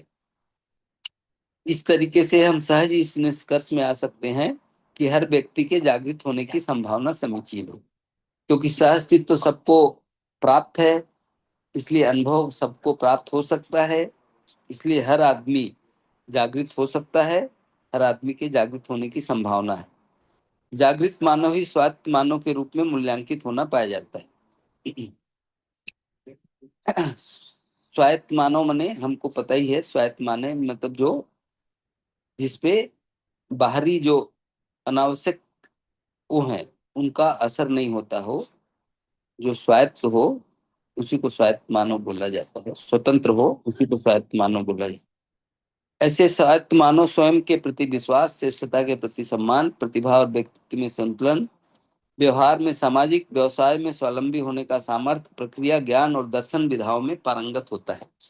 तो इस प्रकार ये जो व्यक्ति है स्वायत्त मानव इन 6 गुणों से संपन्न होता है और इसकी उसमें सामर्थ्य होती है, उसकी प्रक्रिया और उसका ज्ञान और उसकी दर्शन विधाओं में भी वो पारंगत होता है। मतलब दूसरों को भी पारंगत कराने में समर्थ होता है। ऐसे मानव ही परिवार मानव के रूप में मान्यतापूर्ण आचरण को प्रमाणित करता है। तो जो ऐसा मानव है वही परिवार मानव के रूप में मान्यतापूर्ण आचरण को प्रमाणित करता है। परिवार मानव का अर्थ ही है स्वयं में व्यवस्था, परिवार से लेके समग्र व्यवस्था में भागीदारी करना। परिवार मानव का अर्थ है कि पहले परिवार में प्रमाणित होता है, उसके बाद जो है बड़ी व्यवस्था में वो प्रमाणित हो पाता है। मान्यतापूर्ण आचरण में कायम परिवार में परस्पर संबंधों को पहचानने, मूल्यों को निर्वाह करने, मूल्यांकन करने, उभय पूर्ति पाने के रूप में देखा गया है। तो जो मान्यतापूर्ण आचरण का एक आयाम जिसको न्याय बोलते हैं वो परिवार में परस्पर संबंधों को पहचानने और फिर संबंधों में जो निहित मूल्य हैं उसका निर्वाह करने, मूल्यांकन करने परस्परता में और उभय तृप्ति पाने के रूप में देखा गया है। इसकी अपेक्षा सर्वमानव में होना पाया जाता है। तो सर्व मानव जो है चाहता ही है कि वो जो संबंध है उसका निर्वाह वो भी करे और उसके साथ भी संबंधों का निर्वाह हो पाए, है ना, और दोनों उभय तृप्त हों। इसके लिए संभावना नित्य समीचीन है। यह मूलतः मानव केंद्रित अध्ययन चिंतन के आधार पर ही सफल होता हुआ देखा जाता है। तो यहाँ बाबा जी बोल रहे हैं कि ये जो परिवार मानव है, मानवतापूर्ण आचरण है ना, परस्पर संबंधों में जीना, परिवार से लेकर और समग्र व्यवस्था में भागीदारी होना, मानवीय मूल्य के साथ में, मतलब न्याय चरित्र नैतिकता के साथ में जीना, ये जो है सबके लिए समीचीन है, सभी मानव के लिए समीचीन है। और ये मानव केंद्रित अध्ययन चिंतन के आधार पर ही सफल होता हुआ देखने को मिल रहा है। जो अन्य जो ग्रंथ हैं जिनकी चर्चा किए, जो तरीके हैं, उससे यह सफल होता हुआ देखने को नहीं मिलता। इसलिए जो है अनुभवात्मक अध्यात्मवाद जो है इसके लिए प्रतिपादित है, प्रस्तुत है। जी भैया।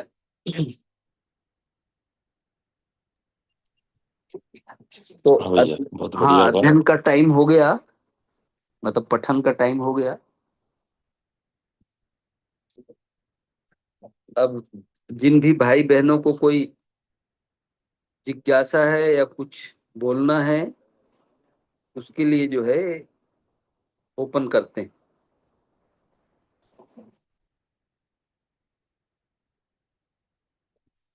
योगेश भैया से शुरू करते हैं। योगेश भैया, आप कुछ जी भैया, मार्गदर्शन दीजिए। नमस्कार। नमस्कार भैया। सभी का नमस्कार भैया। बहुत बढ़िया रहा भैया। ने बाबा जी ने बहुत ही सरल भाषा में, मुझे लगता है कि आज का पठन जो है ना, वो आदर्शवाद पर फोकस रहा है ना। आदर्शवाद की जो बारीकियां है ना, कि आदमी आदर्शवाद के रूप में कहाँ कैसे फंसा हुआ है ना, आर्ष ग्रंथों में, धर्म ग्रंथों में कैसे फंसा हुआ है। आ, उस पर जो है बाबा जी ने विस्तार से बात की ने, बहुत बारीक चीजों पर भी जो है ध्यानाकर्षण कराया। और साथ में जो है ये भी बताया कि इससे छूटना है तो अस्तित्वमूलक मानव केंद्रित चिंतन के आधार पर आदमी छूट सकता है ना। उसके आधार पर जो है न्याय धर्म सत्य दृष्टिया, या तो जो है ये जीवन ज्ञान, मानवीयतापूर्ण आचरण ज्ञान, अस्तित्व दर्शन ज्ञान, है ना, इन ज्ञान के आधार पर उसका जो है इन फसावटों से, आदर्शवाद के नाम पर जो फसावटें है ना, ईश्वर रहस्यमय, ईश्वर मूलक चिंतन जो है, ईश्वर केंद्रित चिंतन के रूप में जो फसावटें है ना, उससे मुक्त होने का उपाय यही है। और ये बिल्कुल समीचीन है, ये संभव है, केवल जो है इस पर ध्यान देने की बात जो है ऐसा जो है मोटा मोटा मेरे ध्यान में भैया आया, तो इस तरह से है। उसमें जो ये बात जो है वो मैंने पहले भी पढ़ी थी, है ना, क्योंकि ये किताब मैं इससे पहले भी पढ़ चुका हूँ। है, करना है और चाहिए, है ना। तो अगर सामान्य रूप से जो है 4.5 क्रिया में जीने वाला आदमी जो है, इसी के आधार पर उसके चित्रण बनते हैं, इसी के आधार पर जो है उसका क्रियाकलाप होता है, और उसी के आधार पर ये सब जो है, ये समझो कि वो जो भी, मुझे तो लगता है कि बाबा जी ने शायद, है ना, ये जो आर्ष ग्रंथ जिसको कहते हैं, या जो भी ग्रंथ है ना, उसके मूल में भी जो है मूल चित्रण तो यही है। ऐसा कुछ जो है बाबा जी ध्यानाकर्षण करा रहे है, करना है, चाहिए, कुछ है, कुछ करना है और कुछ चाहिए, है ना। इसी के आधार पर ये सब जो है, जिसको हम आर्ष ग्रंथ कहे, आदर्शवाद कहे, है ना, ये सब बना हुआ है। और जब तक ये है तब तक आदमी जो है जो उसकी मूल चाहत है उसके अनुरूप न तो जी सकेगा और ना ही उसको प्राप्त कर सकेगा।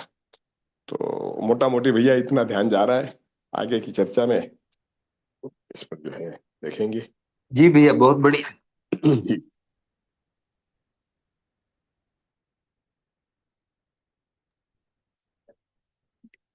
और और कोई मित्र इस पर कुछ रखना चाहे, हाँ, कोई शायद जो कोई प्रश्न हो, है ना, और तो किसी को स्वागत है। कुछ रखना है।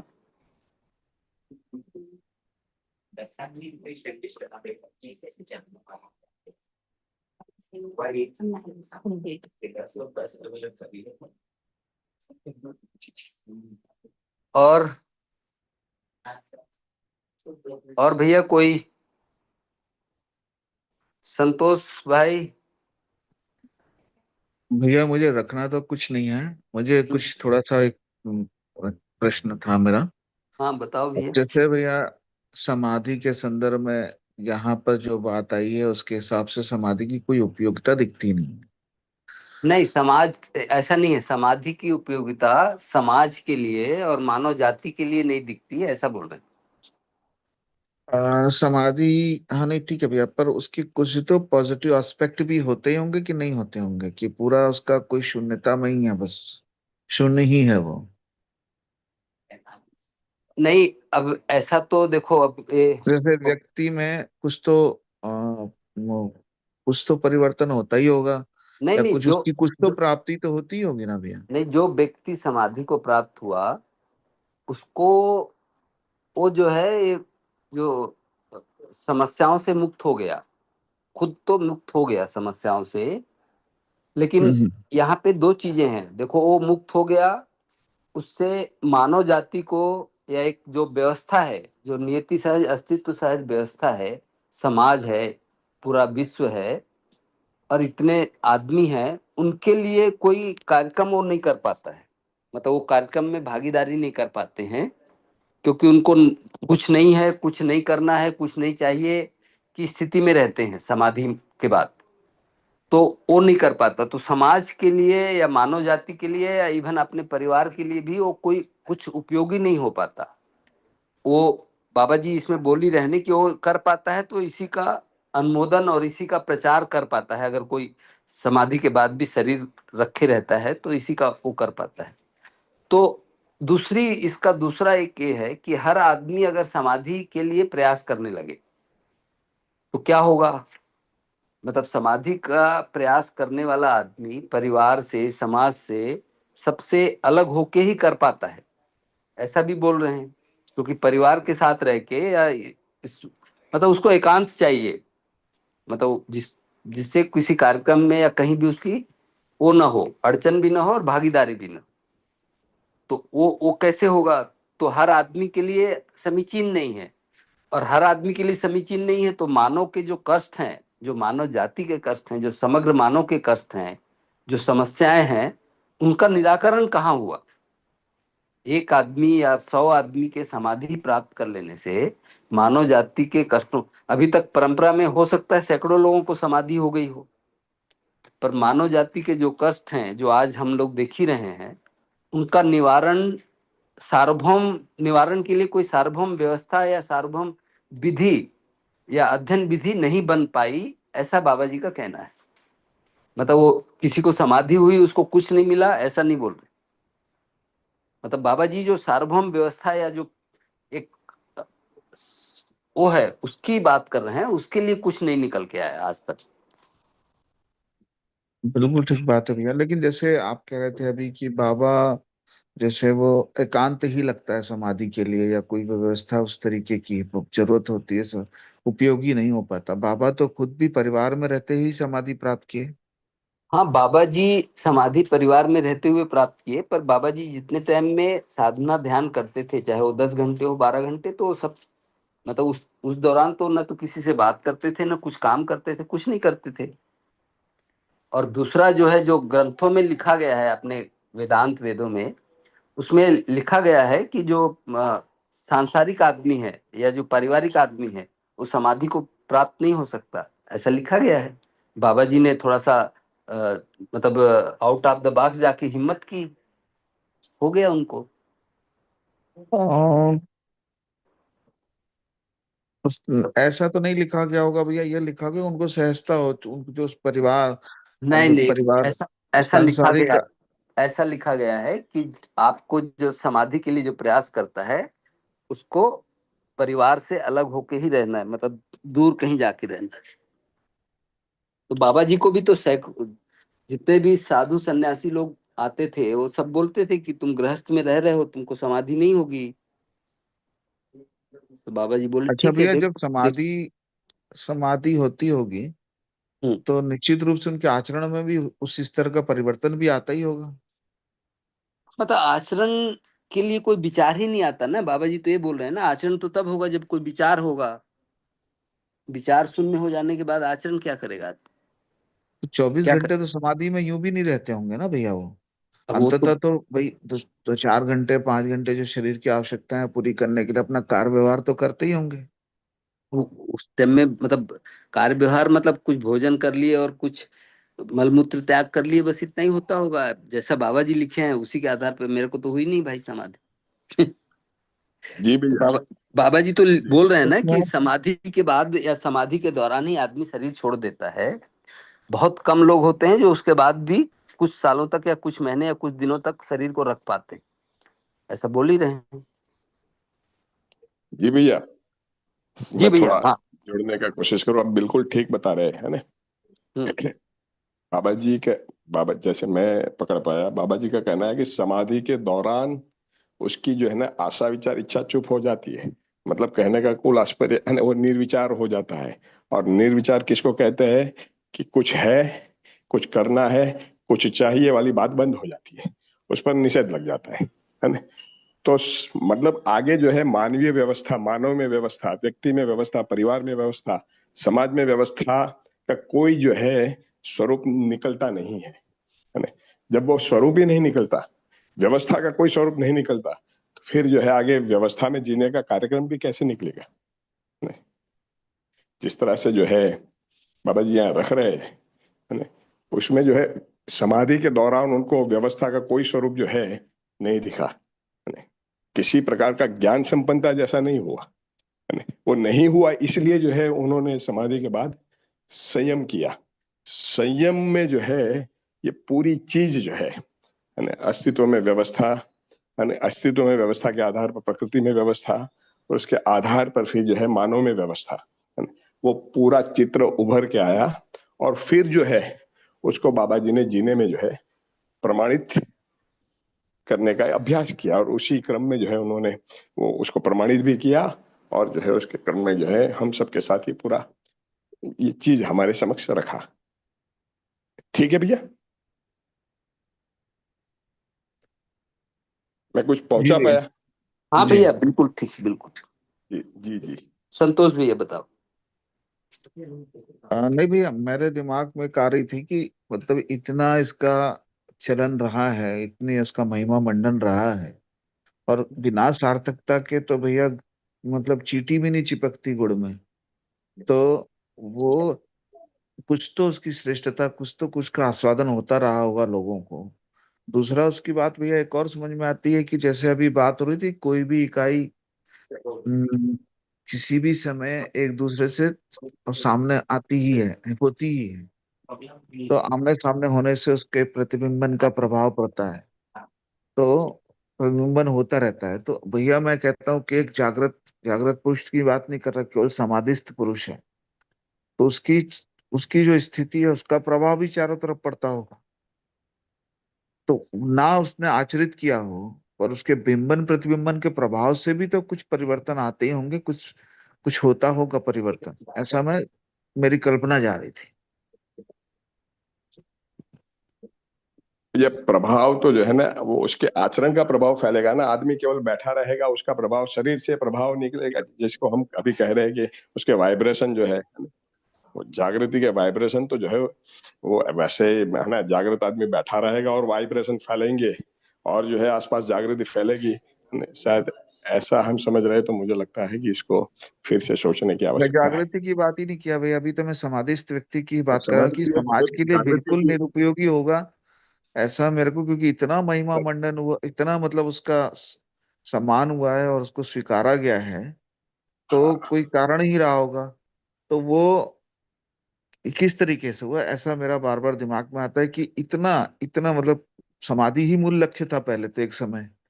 वो तो हाँ हाँ। ये बाकी की बात की परंपराओं में फिर वो समाधि से ऊपर की स्थिति आई, आत्मस्तु जब बौद्ध परंपरा आई और जैन परंपरा आई, इन्होंने आत्मा को प्रतिस्थापित करना शुरू किया और उस तरीके से उस तरफ लोगों का ध्यान जाना शुरू हुआ।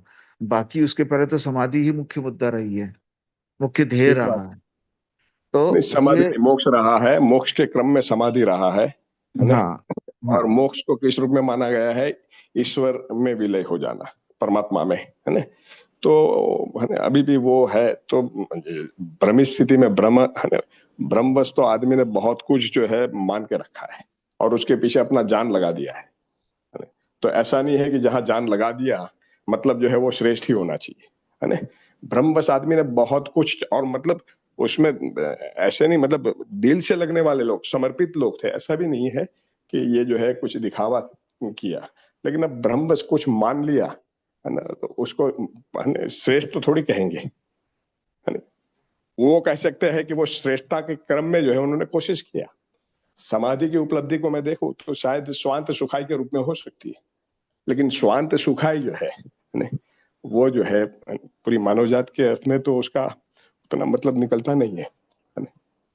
हो सकता है आदमी स्वयं में शांत हो जाए, लेकिन वो शांति का प्रमाण भी तो चाहिए ना, और वो प्रमाण आचरण के रूप में देखेगा, औरों के साथ जीने के रूप में, उसकी परंपरा बनाने के रूप में। तो ऐसा कुछ तो हो नहीं पाया है। समाधि की स्थिति में एक स्थिति और भी आती होगी भैया कि जो इनके इनसे गलतियां कम होती होंगी, अपराध कम होते होंगे, इंद्रियों का नियोजन होता होगा, विचारों का नियोजन होता होगा, और उस क्रम में इनके सामाजिक गतिविधियों में चूंकि गतिविधियां भी कम हैं और वहां पर कोई विक्षेप भी नहीं हो रहा है, तो उसमें क्रम में इनसे जो गलतियां होने की संभावनाएं कम होती नहीं होंगी, तो उसका भी प्रेरणा मिलता होगा लोगों को। भैया मुझे लगता है कि है ना, जो समाधिस्थ आदमी है उसको परिवार व्यवस्था समझ में नहीं आया, है ना।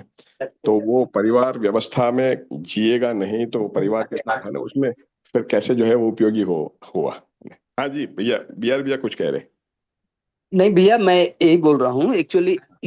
जो संतोष भैया की जो क्वेश्चन है ना, हाँ। कि उनका आशा ये है कि समाधिस्थ व्यक्ति जो है अनुपयोगी कैसे हो सकता हम्म। है ना।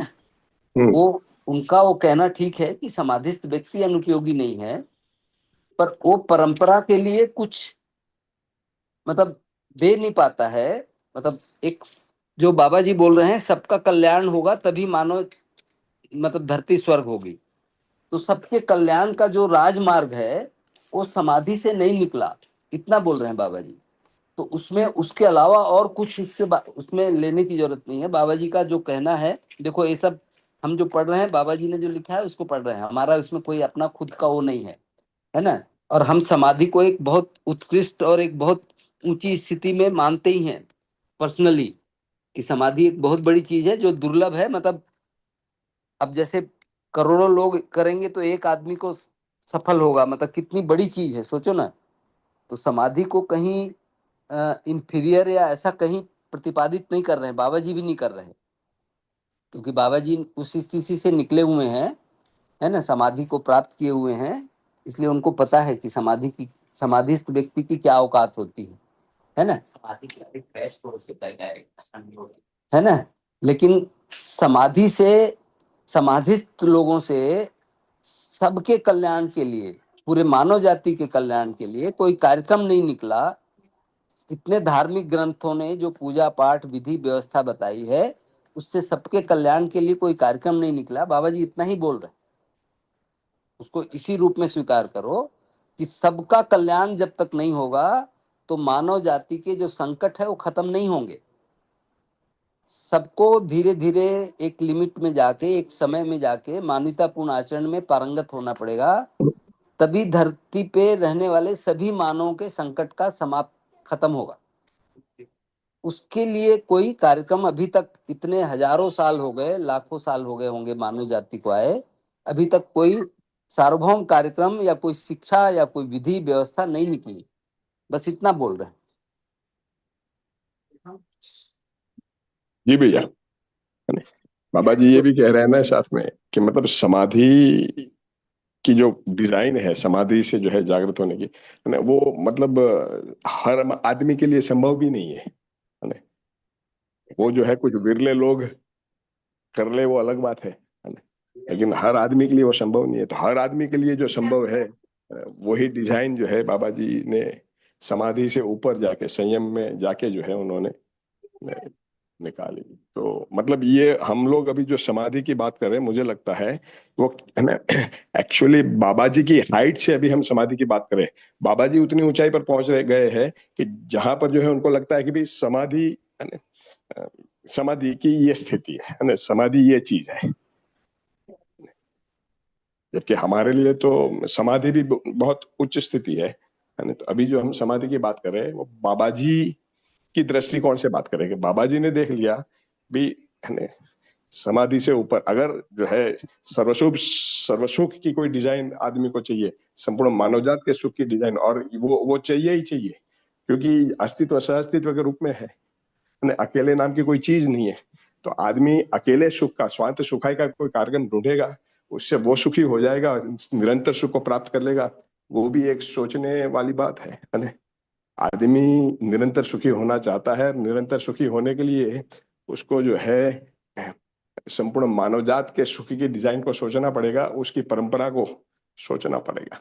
और वो शायद मुझे लगता है बाबा जी का कहना है वो समाधि से नहीं निकल पाई। जी संतोष भैया। नहीं, ठीक बात है भैया। मेरा जो सुनना था समझ लिया मैं। थैंक यू, धन्यवाद। सभी को नमस्ते भैया। नमस्ते आवाज आ नमस्ते जी। हाँ जी हाँ, क्या बात। भैया, दो शब्द को मैं थोड़ा सा और समझना चाह रही थी। एक वो एक दर्शन में समझ में आ रहा है कि मानव का जागृत होना, जो बाबा जी के रूप में हम लोग देख रहे हैं, और एक परंपरा को जागृत होना, जागृत परंपरा की बात हो रही है। तो परंपरा जागृत होगी तो जो आने वाले जनरेशन से वो क्रमशः जागृति को प्राप्त होंगे, ऐसा समझ रही हूँ मैं। और बाबा जी तो जब परंपरा भ्रमित रही तब वो जागृत हुए, तो ये मानव का जागृत होने की बात है क्या? और वो जब जागृत हुए तब परंपरा को जागृत करने की बात कर रहे हैं यहाँ पर, तो उसकी ये उसी को इस अध्ययन, मतलब अध्ययन विधि को परंपरा जागृत करने के रूप में देखें क्या है? जी, आपका कहना ठीक है। देखिए, बाबा जी ने लिखा ही है, आज भी पढ़े अपन, कि अनुभव मूलक विधि से हाँ। जो एक व्यक्ति अनुभव को प्राप्त कर लेता है, तो फिर वो अनुभव के लिए जो विधि देता है, जिसको अध्ययन विधि बोल रहे हैं, उस विधि से सभी मानव के जागृत होने की व्यवस्था है। और जब सभी मानव के जागृत होने की व्यवस्था है तो उसी को जागृत परंपरा बोल रहे हैं, क्योंकि उसमें सभी लोग उस शिक्षा विधि में, सभी लोग, सारे बच्चे जितने पैदा होंगे धरती पे, सभी उस शिक्षा विधि में ही जाएंगे। तो उस बिल्कुल। शिक्षा विधि से जो व्यक्ति निकलेगा, मतलब स्नातक होगा, वो स्नातक होते होते तक जागृत हो जाएगा। इसी को जागृत परंपरा बोल रहे हैं। बहुत सुंदर है। ठीक है, बढ़िया भैया। भैया अच्छा कनेक्ट हुआ है। जी ये जी। दो शब्द मैं समझना चाह रही थी। बहुत बढ़िया हो गया भैया, धन्यवाद। जी दीदी, जी भैया, ठीक बताया। इसको एक दूसरे शब्दों में बताने जाए तो ऐसा भी बता सकते हैं है ना, कि जागृत परंपरा में हर पैदा होने वाले मानव संतान के लिए जागृति का वातावरण सहज सुलभ रहेगा, हम्म। है ना, कि वो सहज रूप से जो है वो जागृति की ओर आगे बढ़ेगा। अभी हम लोग जो प्रयास कर रहे हैं ना, क्योंकि वातावरण अभी जागृत नहीं है, बहुत सुंदर। ठीक तो है। हम प्रयास पूर्वक जो है जागृति की ओर आगे बढ़ रहे हैं। लेकिन जागृत परंपरा में ने, बच्चा पैदा होगा तो उसके लिए जो है ना, जागृति का वातावरण सहज सुलभ रहेगा। मतलब गर्भ से लेकर है ना, परिवार और समाज सब जगह, इसको ऐसे देख सकते हैं दीदी। जी भैया, तो मतलब अभी अनुभवगामी विधि में हम लोग परंपरा को जागृत करने के तरफ ही ध्यान दें, ऐसा भी एक जी भाई, फोकस। जी दीदी, हाँ, लेकिन उसका जो है ना, शुरुआत तो हम ही से होता है। विधि तो बाबा जी ने रख ही दिया है। हाँ, शुरुआत डेफिनेटली। शुरुआत हम ही से है ना, खुद जागरूक हो, जागृति को धीरे धीरे जो है फैलाए, और उसको फैलाते फैलाते जो है शिक्षा में उसको जो है शिक्षा के साथ जोड़ दे, शिक्षा में उसका समावेश कर दे। क्योंकि आज करीबन जो है मुझे लगता है करीबन 70-75% संसार जो है, मानव संसार है ना, वो किसी न किसी रूप से शिक्षा से जुड़ा हुआ है ना। तो वो स्ट्रक्चर बना हुआ है ना। तो उस हम्म। स्ट्रक्चर में अभी जो है केवल कंटेंट जो है बदलना है। है ना। तो वो उतनी जल्दी फैलेगा जो हम सोच नहीं सकते, दावानल की नाते। ये तो दिख हाँ? रहा है, बहुत सुंदर। और उसके आधार पे फिर जो है ये परिवार मतलब स्वराज व्यवस्था के रूप में फिर जो है अपने आप जो है वो फिर प्रकट होगा।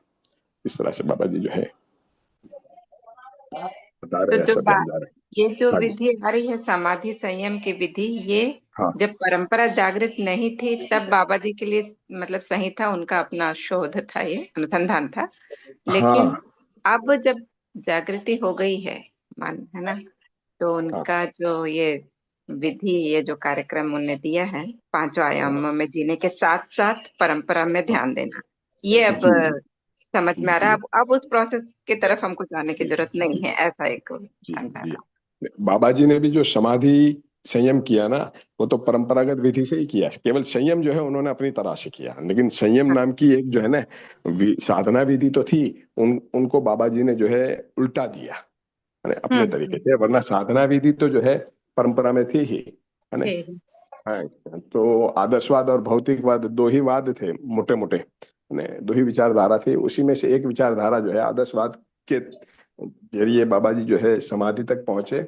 और समाधि में उन्होंने देखा कि जो बताया जाता है ना महापुरुषों द्वारा कि समाधि में सब ज्ञान प्राप्त हो जाएगा, ये हो जाएगा, बाबा जी ने देखा ये हुआ नहीं है ना। हम्म, फिर जो है उन्होंने आगे का जो है विचार किया, जिसमें उन ध्यान गया कि भी संयम नाम की प्रक्रिया है, लेकिन संयम नाम की प्रक्रिया जो बताई गई है अपने परंपरागत शास्त्रों में, वो सिद्धि प्राप्त करने के अर्थ में बताई गई है। बाबा जी ने यह भी देखा कि हमको तो सिद्धि प्राप्त करनी नहीं है, हमको तो समझ चाहिए, ज्ञान चाहिए। तो फिर उन्होंने जो है वो क्रम उल्टा दिया। धारणा ध्यान समाधि की बजाय मुझे लगता है समाधि ध्यान धारणा, उस क्रम में फिर उन्होंने जो है ये जो साधना करनी थी वो किया। और उसके फलस्वरूप मुझे लगता है पूरा अस्तित्व उनके समक्ष प्रकट हुआ। और जब तक उनके जितने प्रश्न थे, है ना, उनका उनको समाधान न मिल जाए, तब तक उन्होंने जो है वो दर्शन किए रहे, अस्तित्व दर्शन। और उसी के आधार पर फिर जो है ये पूरी चीज निकल के आई है, ऐसा ध्यान जा रहा है दीदी। बहुत बढ़िया भैया, जी बहुत ही सुंदर। जी। ठीक है, बाबा जी धन्यवाद। को ये भी ध्यान में आया कि मैंने जो किया, है ना, हर मानव के लिए संभव नहीं है। और हर मानव कोशिश करे तो हर मानव यहाँ तक पहुंच पाए, ये भी संभव नहीं है। हर मानव को, है ना, हर मानव समाधि के लिए तैयार हो जाए, ये भी जो है ना व्यवहारिक डिजाइन नहीं है। और है ना, कुछ मानव यदि कोशिश भी करे तो उसमें से भी जो है कितने को हो सकती है, वो भी एक जो है प्रश्न है।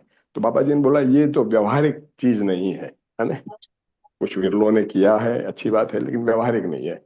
तो सब मानव के लिए व्यवहारिक क्या है, उन्होंने हम्म, देखा सब मानव के लिए व्यवहारिक तो जो है अध्ययन डिजाइन है, वही सब मानव के लिए व्यवहारिक डिजाइन है। तो उसी में से बाबा जी ने जो है सर्व मानव के लिए, है ना, जो सहज है वैसी डिजाइन, व्यवहारिक डिजाइन उन्होंने निकाल के हमारे समक्ष रख दी कि जो हर आदमी इसको कर सके। जी दीदी। बहुत ही बढ़िया, बहुत बढ़िया भैया, बहुत बढ़िया। ठीक, जी। धन्यवाद।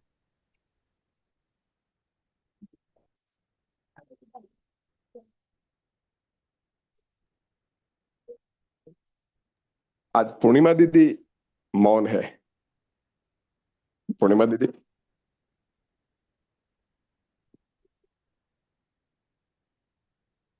मुझे लगता है शायद दीदी यदि आप कुछ कह रही है तो आपका माइक म्यूट है।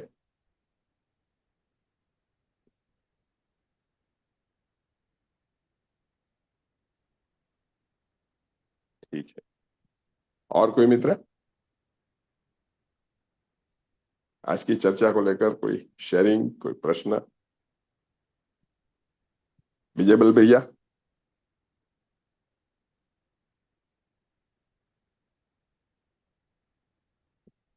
मेरी आवाज पहुंच रही है मित्रों? हाँ हाँ भैया, भैया, आ रही है, आवाज आ रही है।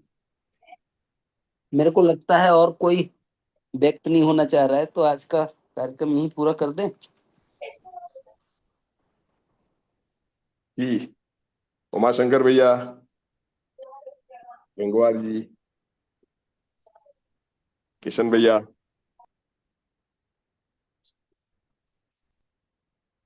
ठीक है भैया, तो फिर मुझे लगता है कि है ना, वैसे भी पूरा 8:20 तो हो ही गए, है ना। जी तो जी। बढ़िया चर्चा रही मेरे हिसाब से। हाँ भैया, और बढ़िया रही, बढ़िया। बढ़िया रहा, बढ़िया रहा। मुझे लगता है कि है ना, आज के सत्र को यहीं विराम दिया जाए। जी जी जी। और इसी तरह हम जो है अपनी जागृति के अर्थ में इसी तरह सत्र को जो है अगले रविवार को आगे बढ़ाएंगे। तब तक के लिए सभी मित्रों को शुभकामना। सभी को नमस्कार, सभी को धन्यवाद। धन्यवाद। नमस्ते सबको, नमस्ते। नमस्ते, प्रणाम।